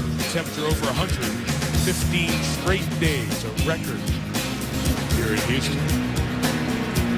Oh, the turnover gives him a short field. You see Mark Brunell, the veteran there, who has been in the ear of the rookie out of Alabama, Greg McElroy, a lot. He and Mark Sanchez. McElroy has been very, very helpful right throughout. Talking about the offense, it's tied the game at 13. Nick Novak kicking from the 35 and kicking it short enough to return. Derek Townsell, 21-yard line. It's the second time Ellis Lankster has made a play on teams for the Jets. See if we see a little more Matt Leinart with 5:50 left in the 3rd. All tied at 13 here in Houston. Nice job by the Texans, as many teams in many sports do now. Pre-game or during the timeout, an ovation for some of the service members who they've honored by inviting them back here for the game tonight. Texans play New Orleans in their next preseason game on Saturday. Matt Leinart returns from the 22-yard line. The star of the first half offensively. Running back Chris Obadiah from Texas gains a couple, John. You know, the Jets have so many big defensive linemen, and they really showed up in that last series. Take a look at the goal line series. Number 79, Rapati, Pioi Tua. How about that, Mike? Watch him just peek inside, two-gap the offensive lineman, get rid of the block, and make the tackle. And then it's Kendrick Ellis, a 3rd-round draft choice out of Hampton. Keeping vision on the football, timing his jump perfectly, getting a deflection, causing a turnover. Jets have a lot of what I call LHBs, large human beings. Man, are they big. And Naya. Good job by Emmanuel Cook, the safety, reading it off the edge. Could have South Carolina. We have another injured or slow to get up offensive lineman for the Texans. You talk about the defensive players coming in. Chris Jenkins retired. He only played about a series last year, then was injured with the Achilles for the 2nd year in a row. Sean Ellis to the Patriots, and then Jason Taylor going back to the Miami Dolphins. So places to fill in with veterans, and a lot of the young guys trying to do that. Yeah, and Rex told us they needed to get younger on the defensive line as well. They certainly lost some talent, but at the end of the season, the feeling was the Jets got a little bit tired on the defensive line. That's why they go and they draft a Wilkerson, they draft an Ellis. They want some youth. Now we're going to find out how well they can play. Cody Wallace is hurt. It's the 3rd backup lineman injured for the Texans here tonight. They're looking at him on the field, and we'll step out. Cody Wallace, who was playing center, was injured on the play. He got up and slowly walked off, so Howard Barbieri is going to come in and play as they check Wallace in his 4th year at Texas A&M, a guy who's trying to hang on. He was on the practice squad in Detroit and the Jets in Houston, trying to find a home like many of the players on the field right now. Antoine Caldwell was hurt earlier, former starting center at Alabama, with McElroy for a stretch, and Casey Studdard hurt in the first half as well. Leinart's pass is incomplete as he was hit from behind by Brodney Poole coming off the edge. And the Jets bring the 3rd down heat and force Houston to punt. You know, as a quarterback, Mike, you know, John loves this word, eye manipulation, and some words, and sometimes you have to move the people. Matt Leinart the last couple times has dropped back and was staring down his receiver. And defensive linemen are aware that they're watching the quarterback. They're going to get their hands up. Matt's he's a 6-year vet. He's got to understand looking people off, moving the defense, not just staring the receiver down. So some of the guys trying to earn a name on special teams, those gunners on the outside. The punt from Brett Hartman, the rookie. Dan DePalma out of Westchester in Pennsylvania. with a nice return across the 40 to the 43-yard line. Down to the sideline and Susie Colbert. Mike, Gary Kubiak said to me at halftime he was practically blinded by anything good that was happening with the team. All he could see were running backs and offensive linemen going down. Luckily, Matt Schaub is fine. But it's been a tough training camp for you guys. How do you continue to make progress with all the injuries? Well, we really just take it one day at a time. In each practice, just try to get a little bit better. And, you know, if something does happen to somebody, another guy has to step up and you know, find a way to make some plays and just get them involved in what we're doing. So it's just it's the way the league works, you know, and things happen, but we just try to get better each practice. You did so much work with your guys in the offseason. How did you feel it carried over into tonight? I felt it carried over well. I think guys were sharp and crisp. There wasn't any mental errors or any foolish penalties. Guys were sharp into their playbook and what we were doing. We've had a good 2 weeks of camp, and so I was pleased with how it worked. A revamped defense, how has that helped you to try to elevate the offense? Oh, it's been great. Seeing them work and seeing the Wade system work with our guys and the personnel that we have. They've been working really hard, and seeing how it pays off here tonight has been really good to see. You know, a lot of guys are around the football. A lot of plays are being made by the DBs around the football, so it's encouraging. Matt, best of luck this season. All right, thanks a lot. Susie, thank you. Matt Schaub wouldn't give all the blame to the defense last year, so the offense needs to close some of those games as well. He's being polite, but the offense can get him off to better starts. After the incompletion of Logan Payne, that pass to Patrick Turner, who caught the touchdown on the last drive. Like what McElroy's doing. He's picking it up right here in the shotgun. Take a look at him. He gets hit early in the game. Repeatedly, didn't have much of a chance in the first half, and he got hit a lot. Tip passes. But when you think about the way he's come out and rebounded here in the second half now, playing pretty well, it's impressive. I like guys with mental toughness. Yeah, he's 15 of his last 19, so he's settled in quite well after the early start and the pressure. That was high for Cumberland. He's separated from the ball. Good play by Dominique Barber out of Minnesota and Bryce McCain. Yeah, as you watch McElroy here in the second half, there is a little confidence building. He's starting to understand it. He's picking up his pace a little bit. You know, he struggled with pressure early in the game, but he got it going in the second half. Some guys takes a little bit longer to get in the flow of the game, especially your first game in the NFL. T.J. Connolly, part of the punting battle for the Jets. Sends Quentin Demps to the sideline. That was a good kick. Couldn't return it. Yes, Chris Jennings was over there covering for New York. 3.5 left, and Houston will take over at its own 18-yard line. And we've seen the rest of Matt Leinart for tonight. Now the third quarterback. 5th-round pick for the Texans, T.J. Yates, steps into an NFL game for the first time. Yeah, a young quarterback that the Texans really like. Had a chance to watch him in practice, studied him for the draft. I thought he was one of those guys, was kind of a sleeper in the draft. Very comfortable guy and understands his Texans system. Very similar to what he played under at North Carolina. And he'll get to throw it right away. Lawrence Vickers, a veteran fullback in the NFL, who was signed as a pure fullback to be on this roster, took it out to the 40-yard line, a gain of 22 and a first down. Well, he could have taken a shot right there, Jaws. Yeah, I saw it. I mean, he's going to have in motion a little swing route down the field, and I know Yates wants to get a completion to start this operation tonight, but he's got a chance for a big one at the top of the screen. But he does what a young quarterback should do, get a completion, get in rhythm.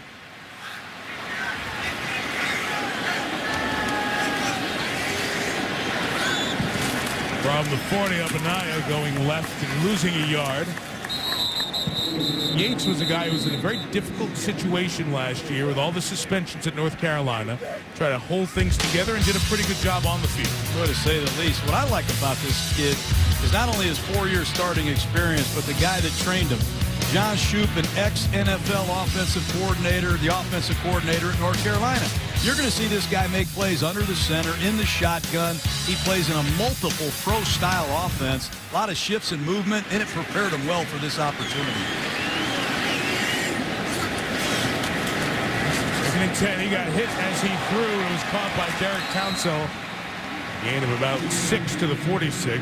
Josh Maga with the hit.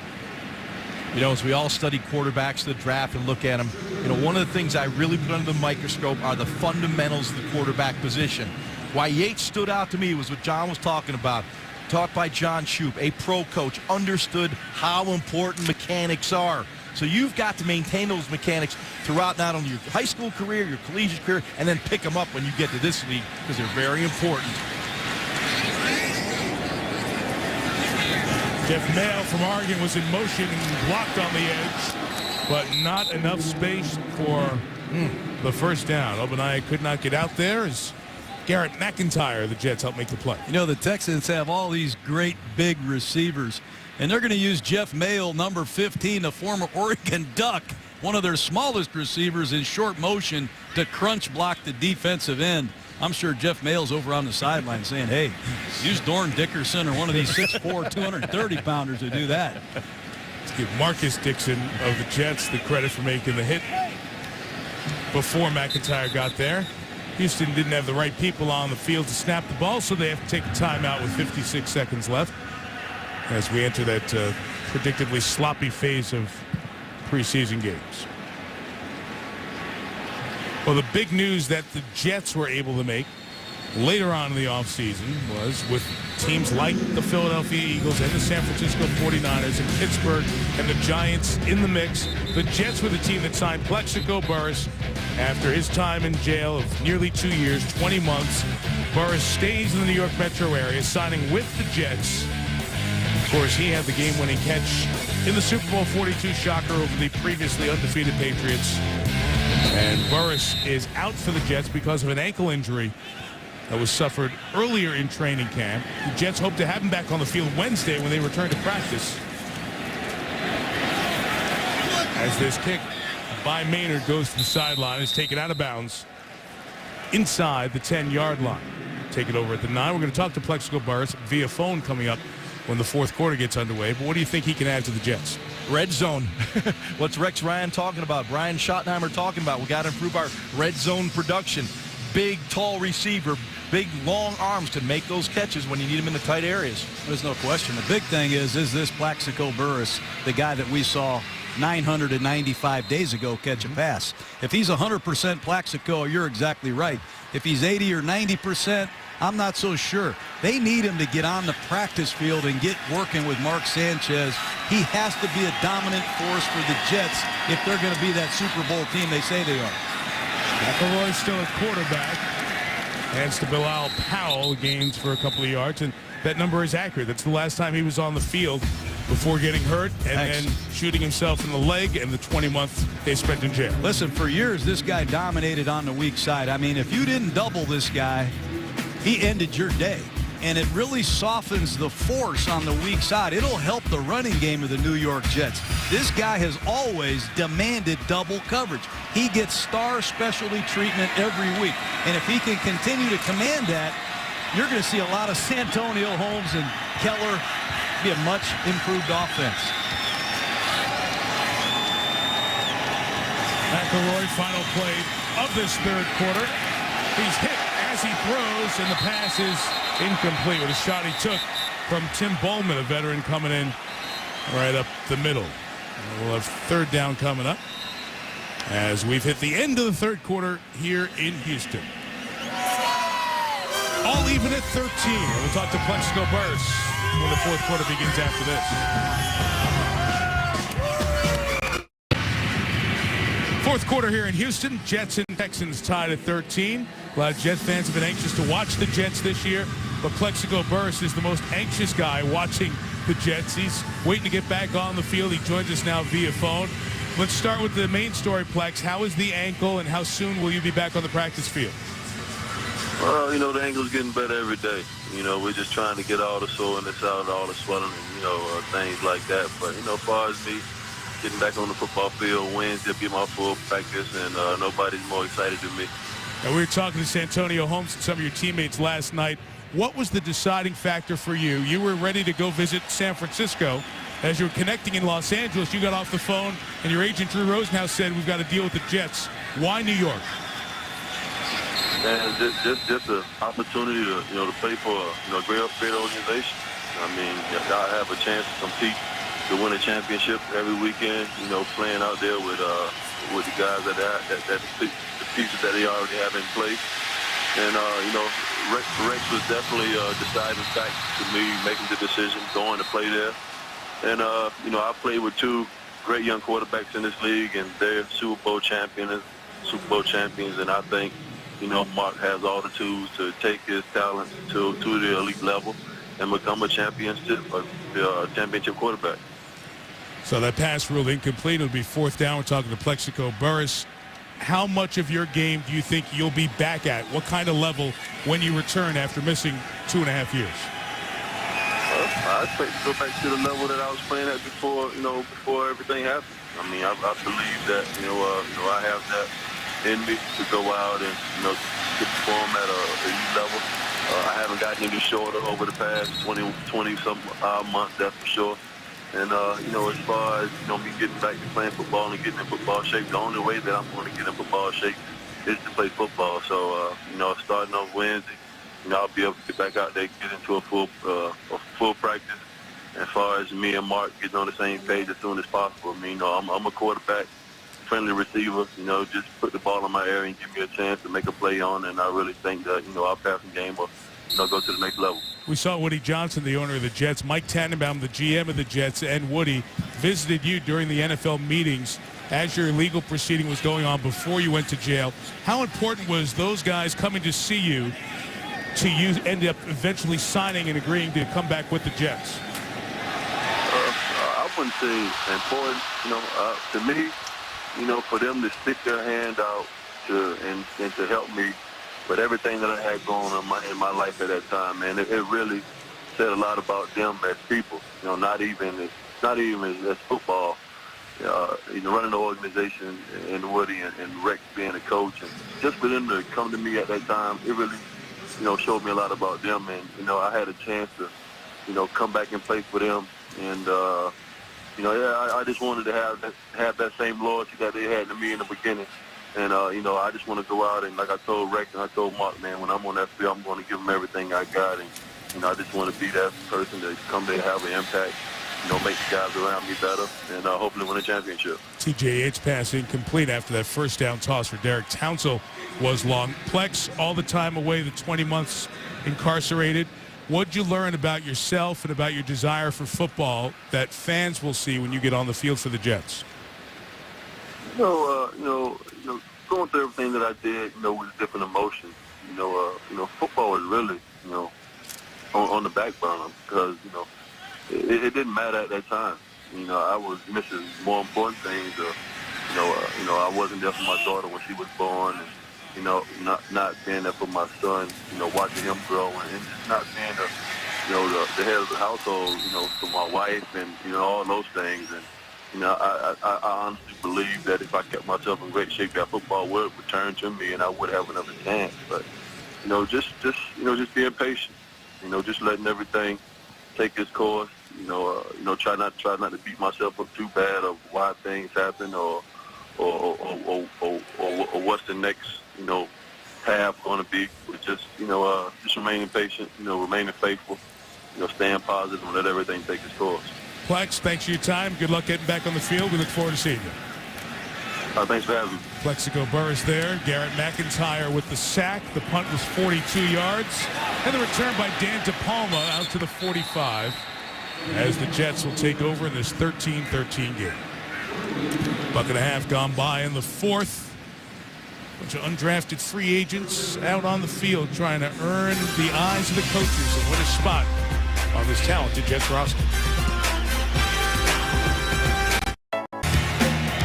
Back in Houston, all even at 13. Texans and the Jets. Houston trying to rebound off the 6-10 record they had a year ago. Here's the AFC South. They open with Indianapolis. Wade Phillips defense. Big switch at the 3-4. What have you guys seen so far in the first three quarters out of this new look? Well, the one guy that I was watching was Mario Williams. Wanted to see how he could handle that stand-up linebacker position, and he really struggled with it. I think he's got a lot of work to do to be that impact player that Wade Phillips would like him to be, much like DeMarcus Ware. If you're worried about Mario Williams, I'm worried about you. I'll tell you what I like, Mike. I like seeing D'Amico Ryans out there playing football. Okay, he had a serious Achilles last year. Connor Barwin's out there playing football. He missed 15 games. Yep. I see Cushing down on the sideline. He's coming off a serious injury. And Mario had a sports hernia last year. He's learning a new position, but a lot of energy. And they're getting their hands on balls in the secondary. They're much more competitive. Number 45, Greg McElroy with play action in time. Looked long. It was covered. He'll be sacked for a loss of 5 yards. Well, John, just as you were talking about that secondary of the Texans, they were velcroing the Jets wide receivers, tight end, and running backs. There was nowhere to go with the football at the top of the drop. When McElroy sets up, you'll see locked up, safeties divide. Nowhere to go with the football. Nowhere to go. That quarters coverage, which is what Wade Phillips is noted for, they take away all the white jerseys. Stephen Friday, the rookie out of Virginia Tech, the beneficiary of the good coverage by Molden and Teague as he gets the 5th Texans sack of the night. To the air, it's McElroy to Jeff Cumberland with the catch. He's out right near midfield, John. Well, the Texans last year had the youngest secondary in the National Football League. A lot of rookies, second-year players playing. And they went out. Not only did they bring in Wade Phillips, but they got Jonathan Joseph, a veteran corner from the Bengals, and they got a real pro football player playing safety, Daniel Manning from the Bears. And both of those guys told us our #1 job coming here is changing the mindset, being tougher mentally. If they make a play, we make the next play, being more competitive in practice. And I think those two guys are going to add a lot of behind-the-scenes stuff for this football team. See what McElroy has here on 3rd and 6. Right in and out of the arms of Bilal Powell, the rookie out of Louisville. It'll be 3 now. The Jets do have another quarterback on the roster, Drew Willie, out of the University of Buffalo. We're likely to see him in a drive or two.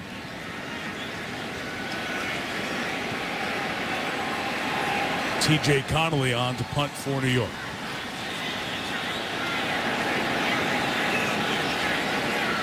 Connolly and Chris Bryant have had multiple chances to show how they get the hang time and try to pin a team inside its own 20. And this one was swung on and missed by Connolly, but there's a penalty marker down.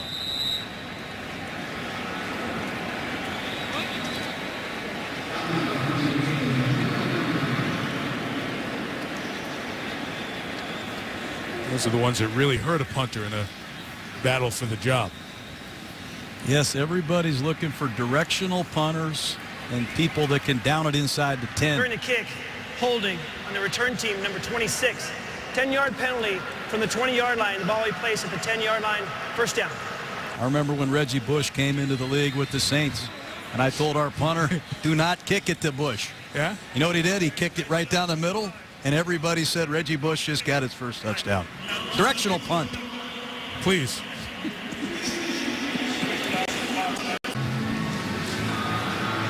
Typical opening first preseason game. Got a drive out of the starters, a little sloppy with several infractions for players, too many on the field, somebody missing, needing to take a timeout.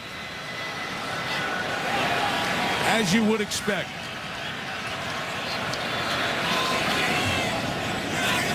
T.J. Yates out of North Carolina in a quarterback. He'll just take it to the sideline. So will we with Susie Calder. Mark Sanchez was throwing a curveball when he got to training camp. Some new wide receivers. How did it feel taking it on the field tonight? Oh, it felt good. You know, I trusted them on their routes, and they trusted me to get the ball to them. Got a few completions early, which was nice. Was on the ground too much, so we'll get that cleaned up. And you know, poor Rob Turner went down, but we'll see what happened to him. But it was a good outing. Derek Mason looked great. Santonio was great as always, and it was fun. You mentioned a couple times that you would like to improve your completion percentage. Sure. What are you working on to try to do that? Well, I think tonight was a good example, just getting ahead of the first down marker, getting ahead of the sticks. And we were in second and short quite a bit, and getting completions on early downs was nice. So taking some easy completions early was really the focus, and the completion percentage showed. Plexico just called into the broadcast. He did? What have you seen from him? Just a limited amount of time together. What are you seeing? You know, he's picked up things very quickly. He covers a lot of ground, and he doesn't look like he's running very hard. But he's one of those guys that just long strides, and he makes you right as a quarterback. He's got such a long wingspan. He can reach for a ball that you might not throw perfect, and he makes it look good. So we can't wait to get him back full speed, and hopefully he's watching the game with his call sheet and his receiver test I made him. And I'm giving him an opportunity, guys, to do it. Just a little impersonation he's got. It's pretty good. John Gruden. I can't do it on air. I can't. I love Coach Better Gruden. not. I can't do that. Come So on. thank you very much. I knew it. Chicken out. Hey, come on. I want to see that. Thank you very much, but I can't do it. Hey, he could have just killed me. How disappointing was that, huh? I wanted to see the Gruden impersonation. Susie, get him back over here. Jeff Mail caught the last pass from Yates. It was 6 yards, 3 and out for Houston. Brad Maynard, the veteran, formerly of the Bears, kicking. Return by Dan DePalma from the 40. Good job by DePalma to keep it alive. He gets 7 yards. Torrey Williams with the tackle. 45 on the kick by Maynard, 8 on the return. He's the leader of this team now. He's the captain. Mark Sanchez having some fun with his Jets mates.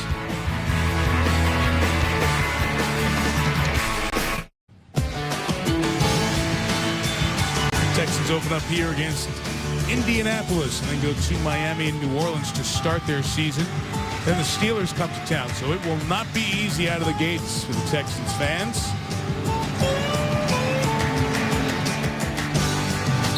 Trying to find that elusive first playoff decade since the NFL has returned to Houston after the Oilers went to Tennessee. Only one season over 500, 9-7, a couple of seasons ago. Bilal Powell takes it into Texans territory for the Jets. The Louisville rookies down to the 46.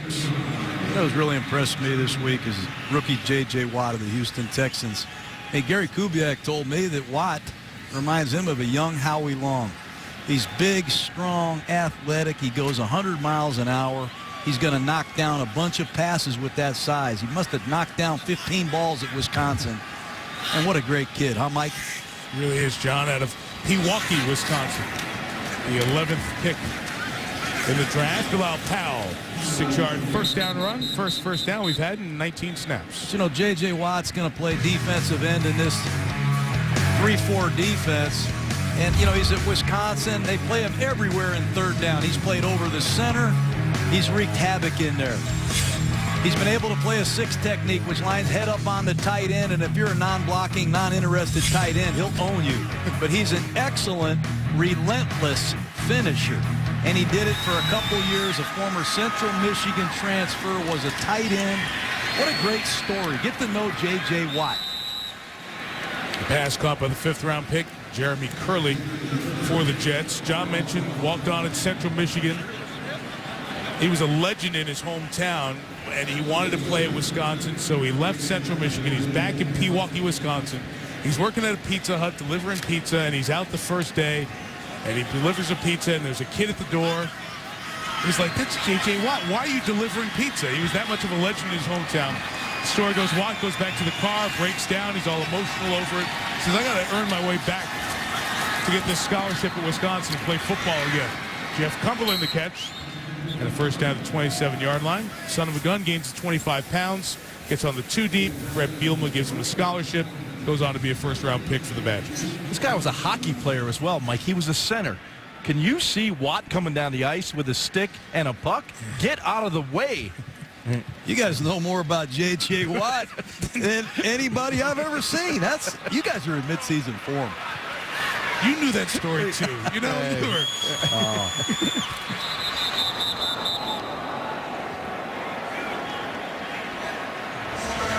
After that false start, there are his parents. John, who's a firefighter, and Connie, who's a secretary. And he told us that his mom, part of that hard work and work ethic he's developed over time. Yes, she was a secretary, and she worked her way up. She's at the top of the list in the corporate world there now.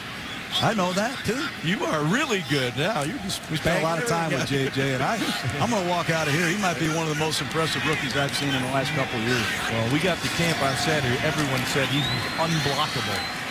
Bilal Powell with no game there. Guy Miller out of Colorado State made that tackle. So mom and dad came down to see their son run out of the tunnel for the first time, see him play in a preseason game.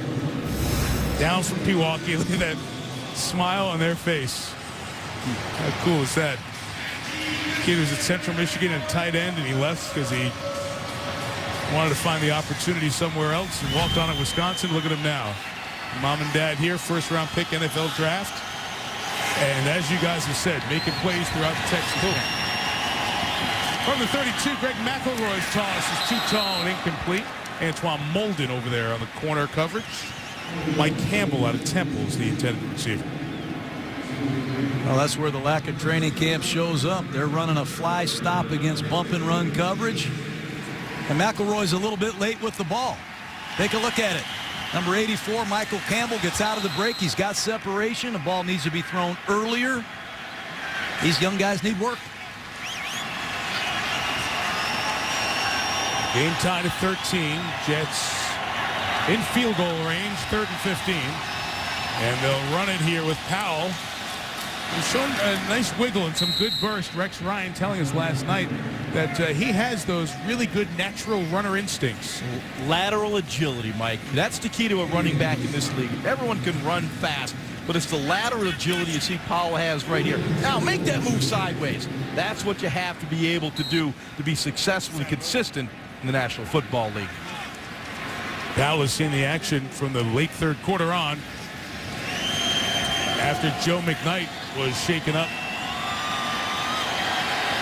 Pass protection. Nick Folk from 40 yards.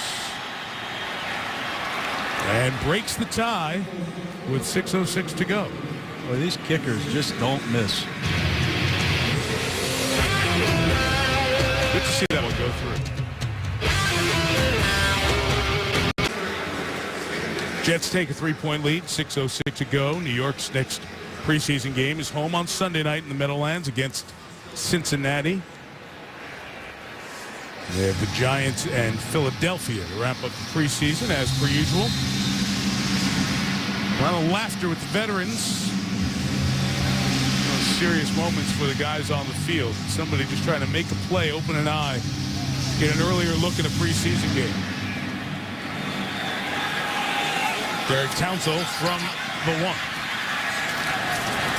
Townsell down at the 16-yard line, and let's check in with Susan. Well, Mike, the Texans, like most teams in the NFL, have deep ties to the community. Every game there's an auction. Tonight's proceeds go to the Berry family. Robin and Joshua, parents of 3 kids, tragically killed in a car accident on the way back from family vacation on July 2nd. The children did survive, but the 2 boys left with spinal cord injuries. J.J. Watt and a number of players, as we saw, have visited them and just tried to at least lift their spirits. And we understand that going on a visit like that is just a small gesture, but JJ, what does it mean to the kids to at least know that the community is behind them? Oh, you could tell. It put a smile on their face right away. I mean, I walked in the room and I had a Texans shirt on, and I'm not sure if they knew who I was, but they saw I was associated with the Texans, and they got all excited. And Peter and I exchanged contact info, and he texts me every now and again. So it's just great for the community to step up and kind of support those kids the way they have, because it's been unbelievable so far for such a tragic incident. Yeah, if anybody wants to help out, they can go to www.theberrychildren.org. Now, not too many rookies come into the league with their own organization. Tell us how that was born and what that means. Well, the Justin J. Watt Foundation started probably about 1.5 years, 2 years ago. And, I mean, I just try and give back to the community as much as possible. And what we like to do is we give back to middle schools who've lost athletics funding. So after-school athletics programs is what we try and bring. Because I believe that teaches kids about work ethic, teamwork, discipline, and I feel like that's going to help them both on the field and in real life. Yeah, I've got the wristbands on. You have the wristband on too? Yep. I got the Dream Big, Work Hard wristbands on, and it's just something that I give out to kids, and it's kind of like one of those mottos that you can do anything you want. You dream big, but you have to be willing to work hard for it, and that's the biggest thing, is they have to be willing to work hard. JJ, best of luck. Thank you very much. Go Texans. All right, Susie, thank you. TJ Yates, JJ's draft teammate. It's hit as his passer up and is incomplete after a nice completion to Lestar Jean, guy you've been watching all week here, John. I like this Lestar Jean, and so does Gary Kubiak. 6'3", 215 pounds, right out of play action or straight drop back. Yates is going to see Jean. Watch him go up, snatch it away from his body. He's been very impressive, this rookie out of Florida Atlantic. And Gary Kubiak likes big receivers. We know Kevin Walter's going to be one. They got a guy here, Andre Johnson's probably going to be around here. Yeah, I think so. And they like Jacoby Jones. They're looking for a fourth receiver. Now, I wouldn't be surprised if Lestar Jean doesn't win that job. Yates, who's been close to having some open receivers tonight, just has overthrown them, throws that one away as we get a Sports Center right now with Trey Wingo in the studio. Michael, thank you. A little baseball on this night. We're not talking about the 6th triple play in Brewers history. How about Jim Thome, career number 600, the 8th man to get there. Does it in the 7th inning off Daniel Schlereth, son of our own Mark Schlereth. Congratulations to Jim Thome, the 8th member in the 600 home run club. Much more on SportsCenter with Stu and Scott Van Pelt after the game. Guys, back to you. All right. Thank you, Trey. Jim Thome recognized throughout baseball and all sports, one of the great people in sports, with a terrific honor tonight. 3rd and 10, the Jets bring pressure. Yates got rid of it just a half second away from a completion to Garrett Graham as he was lit up out of secondary by Ellis Lankster. Well, Yates would love to have that one back. He had a route designed to beat the blitz. There was pressure on him. He had single coverage, and he had Graham. You got to hit this route right here. He kind of flinched a little bit under the pressure, but boy, you got to hit those. Those are the big plays. You hit him in stride. There's no one in the middle of the field. That's when the yards after the catch come. Another punt opportunity for Brett Hartman, the rookie. Good hang time on this 40-yarder. Fair caught by Dan DePalma at the 18. 4:46 to go in this one, and the Jets on top 16-13.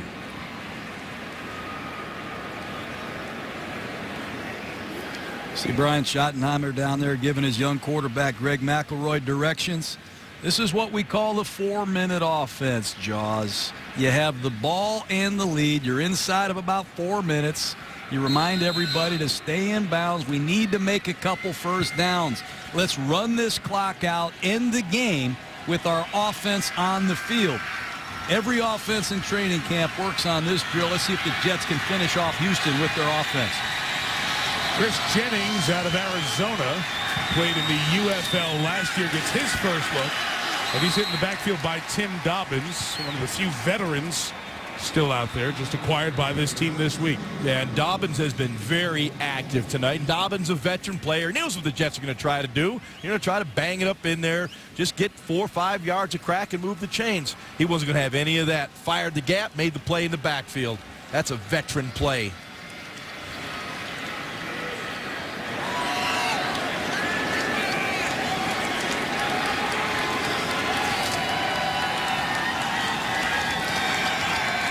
See how much of the play clock McElroy, the rookie, bleeds here.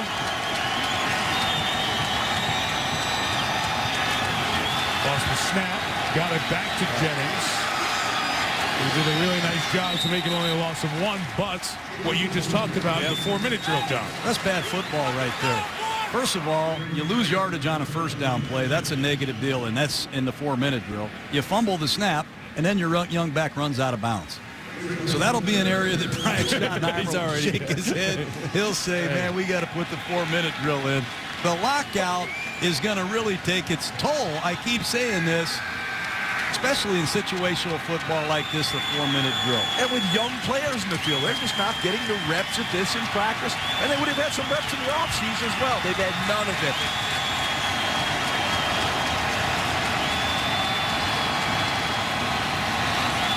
Pressure, sack, back at the 5. The cleanup was by Brian Brayman, but Stephen Friday out of Virginia Tech got to McElroy first. Well, that was a meet me at the quarterback. When that ball was snapped, it was a barrage to get to McElroy. Nothing to pressure, nowhere to go. Coming from McElroy's right, his left. He had no chance. The initial pressure by Friday right in his face forced him to move. Nowhere to go. Meet me at the quarterback. That's what the Texans defense is called. Dennis Lango got run over there at the left tackle spot. Kick back to the 41-yard line. Return for Townsend. Derek into Jets territory, keeping it alive and gets to the 39-yard line. So Houston will have a short field and an opportunity here with 3:09 to go. Now, I don't know a lot, Mike, but you see Rex Ryan here in this situation.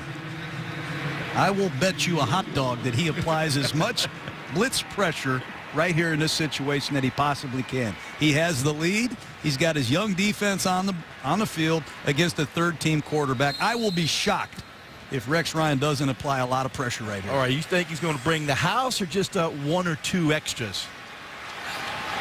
Tough question, huh? He's bringing nobody. He brought a linebacker. All right, yeah. Yep. Yates has a screen waiting for him. An open eye who's been terrific tonight into the open field. The Houstonian gets a first down to the 27-yard line. If there's an individual who's flashed, it's Chris Openaya, 7th-round pick by the Rams 2 years ago on the practice squad in Houston last year. Well, it is a blitz. You're going to see the blitz come off the right side of the screen, and they have the perfect play called a screen again to Ogbenaya off the left side. The phasing's pretty good. Right down the numbers he goes. First down Texans. They're in field goal range. I wouldn't be surprised if Gary Kubiak isn't in 4-down territory.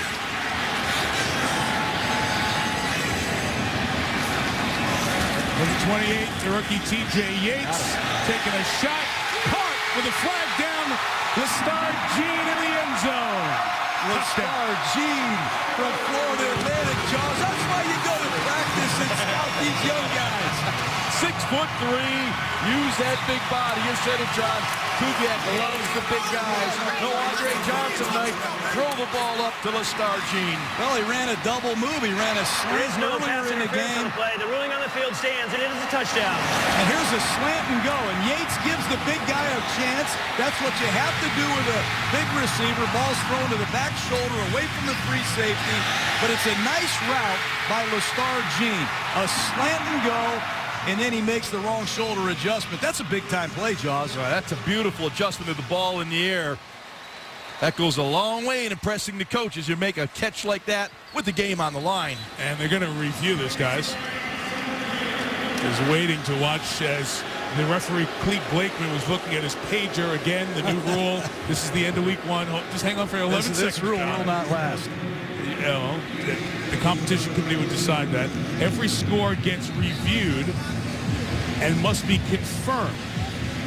So they're confirming the score, and if there's any question, where is the ball when his knee comes down? Has it broken the plane yet?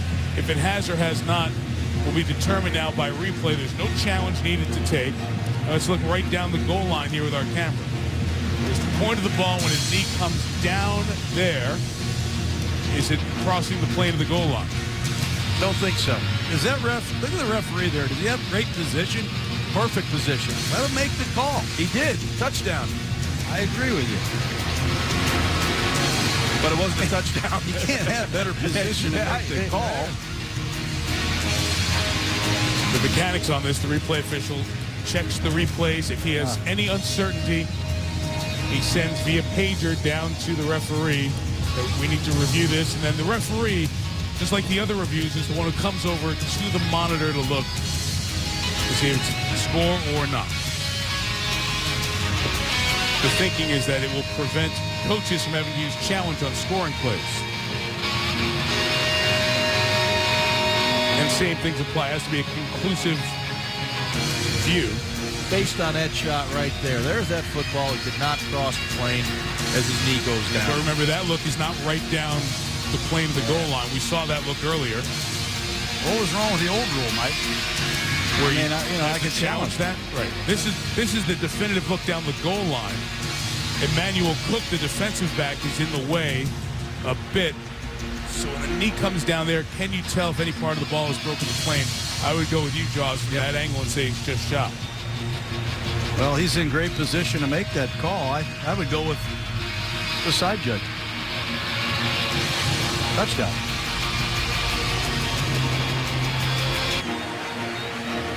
And here's Clete Blakeman with the call. After review of the play, the receiver's right knee came down short of the goal line. The ball was also short of the goal line. The ball we placed, first and goal at the half-yard line.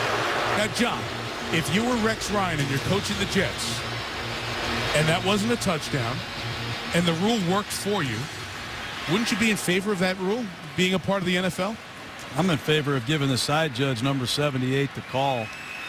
I like the rules the way they work. I don't like stopping games. Jaws? You got to make the correct call. I think it's about getting it right. They got it right. It wasn't a touchdown. You get to go. You can replay everything if you want, guys. If you want to replay every play, we can get everything right if you want to be here all night. You can have your opinions. Really, you don't want to replay everything. Let the referees do their job. You got 6 or 7 of them down there. He had perfect position. We had a good rule in place. But let's go back to the game now. It's 16-13, first and goal. The Texans struggled running the ball on the goal line earlier, Jaws. I wouldn't be surprised if they run another bootleg right here. The Jets haven't stopped it yet. Because it was a play that was in bounds, the clock started and gets us to the 2-minute warning, John.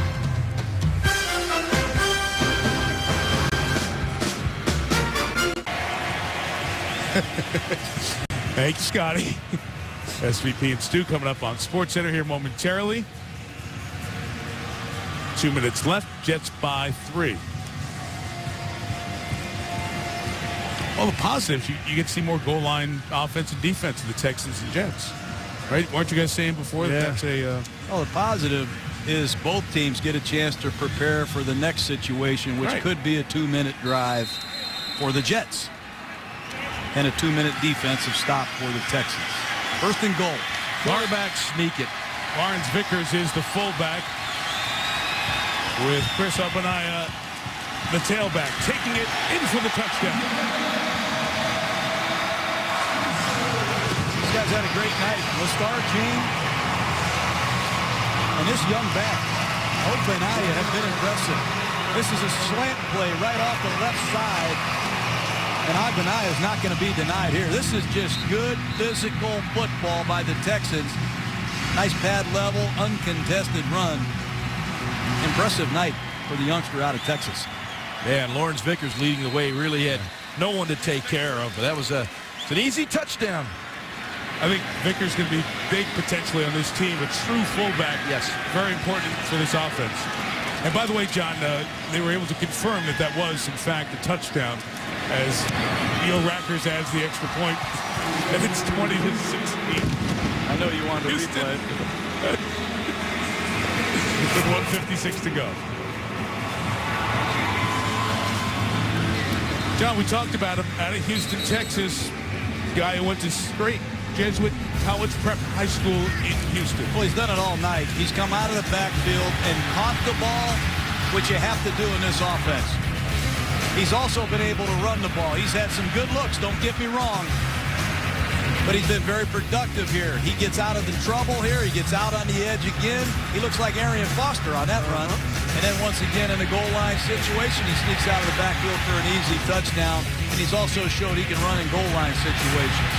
The Texans know how to produce backs. Steve Slayton came out of West Virginia a couple years and lit it up. Then they had Arian Foster. Now they find Ogbonnaya. Everybody's been waiting on Ben Tate, their second rounder last year out of Auburn. He's been hurt. He's still hurt, and Ogbonnaya, give him credit. He takes advantage of his opportunity. He puts himself not only in the mix to make the Texans team, but there's 31 other teams that said, who is that 27 for the Texans? Yeah, he's laying his game on tape for all the other teams to see, as you just said, John. But the key is he's doing within the confines of this offensive scheme. He's caught the football well out of the backfield. He's obviously running the football well, and he's picked up the blitz. He's a complete back. And, you know, you get an opportunity in the National Football League, you've got to seize the opportunity, and he has. Brett Hartman kicks to Dan DePalma. With about 56 left, Jets full complement of timeouts. And returnable for DePalma from the 1. To the 21-yard line. So we've not seen nearly as many touchbacks here tonight as we have in the other games this preseason. These teams wanting to take it out from deep in this game. We talked about the start that the Texans have. in that schedule. Peyton Manning has not been seen in this preseason yet. Don't know when he'll play, if he'll play in the preseason, but he probably will be here to ring the bell when Indianapolis comes in here to open the season. Remember, Houston beat Indy to start the season last year. To Miami, to New Orleans, Pittsburgh at home, Oakland at home, Baltimore after that. Very difficult start for the Texans. Greg McElroy still going here tonight. Pass caught across the 30-yard line and out of bounds with Jeremy Curley. See, this Brian Bremen again gets another hit on the quarterback, and this is where Wade Phillips wants to see his young defense. He's got youngster Brian Bremen, number 50, edging the right tackle, getting a hit on the quarterback. But you have two draft choices playing right now in the secondary. Shiloh Ko, number 31, is playing out here. You see number 26, Brandon Harris, their second-round pick out of Miami. They drafted these two guys to play in the 2-minute drill to stop this offense, and let's see if they can do it. 2nd and 2, pressure on McElroy. Eludes Bremen there, keeps the play alive, gets a first down, and gets out of bounds at the 41-yard line. Good job by McElroy as Bremen missed an open opportunity. Well, Bremen had a clean shot at McElroy, and McElroy just dipped and spun to get away from it. You'll see McElroy right here avoiding Bremen as he gets a clean shot at him. Good inside move by Bremen. Boy, you just got to wrap up and bring the quarterback down. But he has been impressive and relentless. We're on to the third-teamers here. The Jets have injuries coming in and other injuries tonight, but their offensive line, especially Vladimir Ducasse, a poor night in this opener for the Jets. McElroy's pass is caught. 45-yard lines. The clock continues to run. Mike Campbell with the catch. Good effort by Brandon Harris, second-year man first-year man, rookie out of Miami. And he's going to play in the nickel. You'll see him covering the slots. Heady football player. They need him. Pressure off the edge. Got away from Ko, this rookie safety, and completed the pass. So a good job. That time to Josh Baker, the last tight end of this roster out of Northwest Missouri. Ko's got, I'm sorry, Mike, but Ko's got to make that play. He comes in unblocked as a clean shot at McElroy. You'll see number 31 coming off the edge right there. Nothing but a clean shot at McElroy. They missed the protection. Boy, you just got to break down, wrap up, and bring him to the ground and force a fourth down and put this game away. And McElroy does an excellent job of getting outside the pocket, completing the pass, moving the chains for the Jets, and keeps this game alive. McElroy's thrown 33 passes tonight, guys. It's the most passes that a Jet quarterback has thrown in the preseason since Ray Lucas. Bill Parcells, again, our colleague at ESPN, was trying to get a look at the former Rutgers quarterback who's now in TV, Ray Lucas, back in 1999. McElroy got the most attempts of any of the quarterbacks this weekend for sure. Take a shot downfield. Incomplete. Well off for Mike Campbell. Well, obviously some confusion. You see McElroy gesturing toward his receiver. They're not on the same page. Still has 3 downs left. You know Rex is going to go for it on 4th down. And this is an area that Gary Kubiak has emphasized with his football team. Finishing games. What a great opportunity for the Texans in their first preseason game at home to finish with the area that they want to improve the most, their 2-minute defense. From the 46, McElroy overthrowing the screen intended for Bilal Powell. 51 seconds left. John, the guys on the field, most of them, probably all of them, maybe Harris would be the only exception. They're not going to be on the field when it really matters, when we start counting for real. Would it still matter to a coach to get a win with the defense closing it out? You're darn right. Because everything just sets in, right, Ron? Absolutely. It's a mindset that has been planted in these guys since the beginning of this program started. We want to finish games and we want to improve our 2-minute defense. And you're all accountable. You're all wearing Texan helmets. So get it done.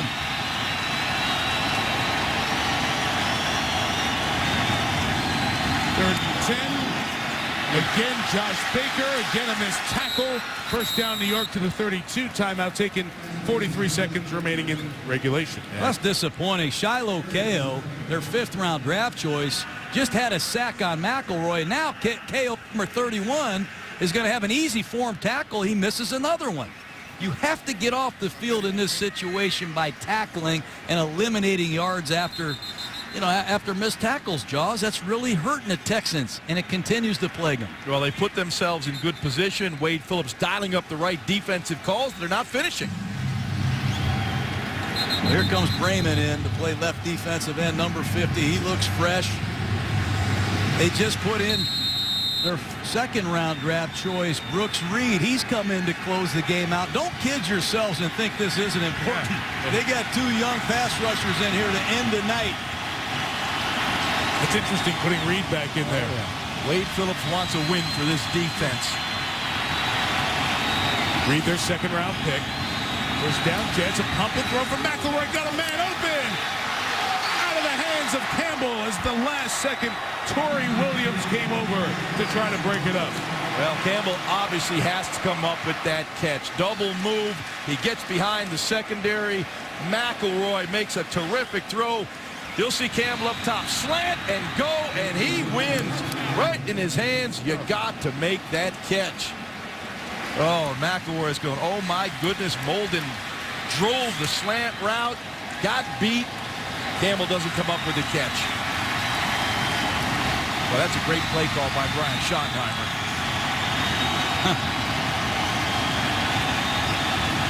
2nd and 10. McElroy's 38th pass attempt of the night.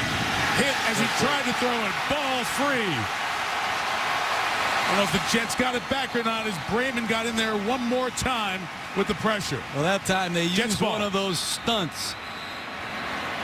They love to use stunts under defensive line coach Bill Kolar. That time it's just an ET stunt where the end comes inside, the tackle loops around, and Brayman has been relentless all night finishing plays, Ron. That's the 4th hit that he's had on the quarterback, and people are going to take notice of this guy. He's 6'6". Right. He just looks like one of those outside linebackers. Look at him. He's looking at you right now, Jaws. Yeah, like Jack Lambert. Man, I looked at Jack Lambert's eyes for a lot of years. He got that same look. I'm not going to put him in Lambert's category, but, boy, this guy's a football player. Got around Matt Kroll, the converted defensive lineman. Out of timeouts now, the Jets. 21 seconds left. McElroy's fortunately didn't injure his arm there. He's a tough kid. He's taking some shots all night long and hung in that pocket.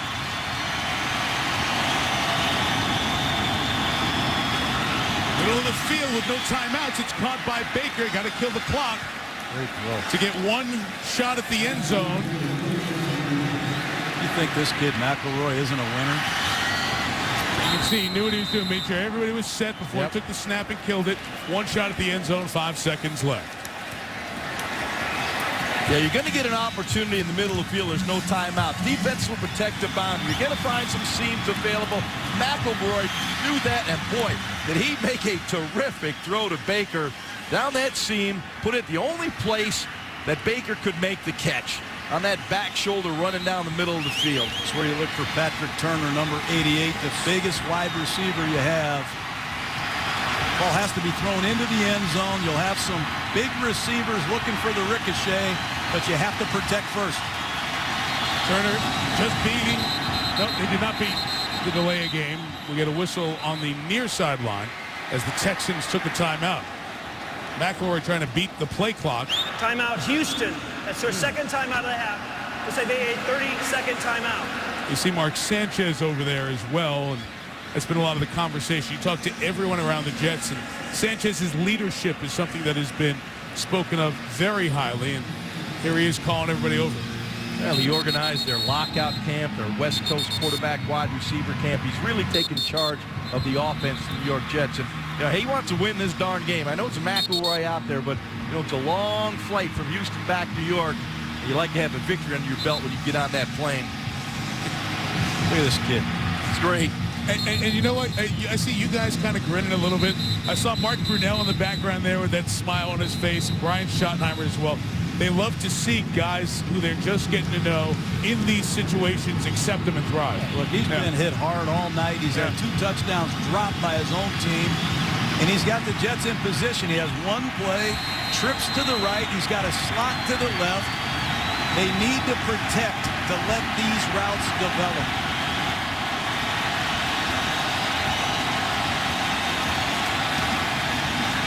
Final play of the game, barring a penalty, McElroy crossed the line and threw it. So he did everything right in terms of poise until that point, where if you start to run, you got to throw it up there in the end zone before you cross the line of scrimmage. So he got out of bounds, then threw it. Clock said 0. Game will be over. Well, Wade Phillips played 5 across the goal line. Nowhere to throw the ball, but you have to put it up in the field of play and give one of your guys a chance. It's a penalty on the Jets for the illegal forward pass as he was running out of bounds. Declined by Gary Kubiak, who on his 50th birthday gets his first win of the preseason. Texans 20, Jets 16. Texans next play the Saints on Saturday. Jets home for the Bengals on Sunday. Sports Center coming up next with John Gruden, Ron Jaworski, Susie Colbert, and our entire Monday Night Football team, Mike Tirico. Good night from Houston. It's been a presentation of ESPN, the worldwide leader in sports. See you for the Bears and Jets next Monday night. Scott, Mr. Van Pelt will see you for Sports Center.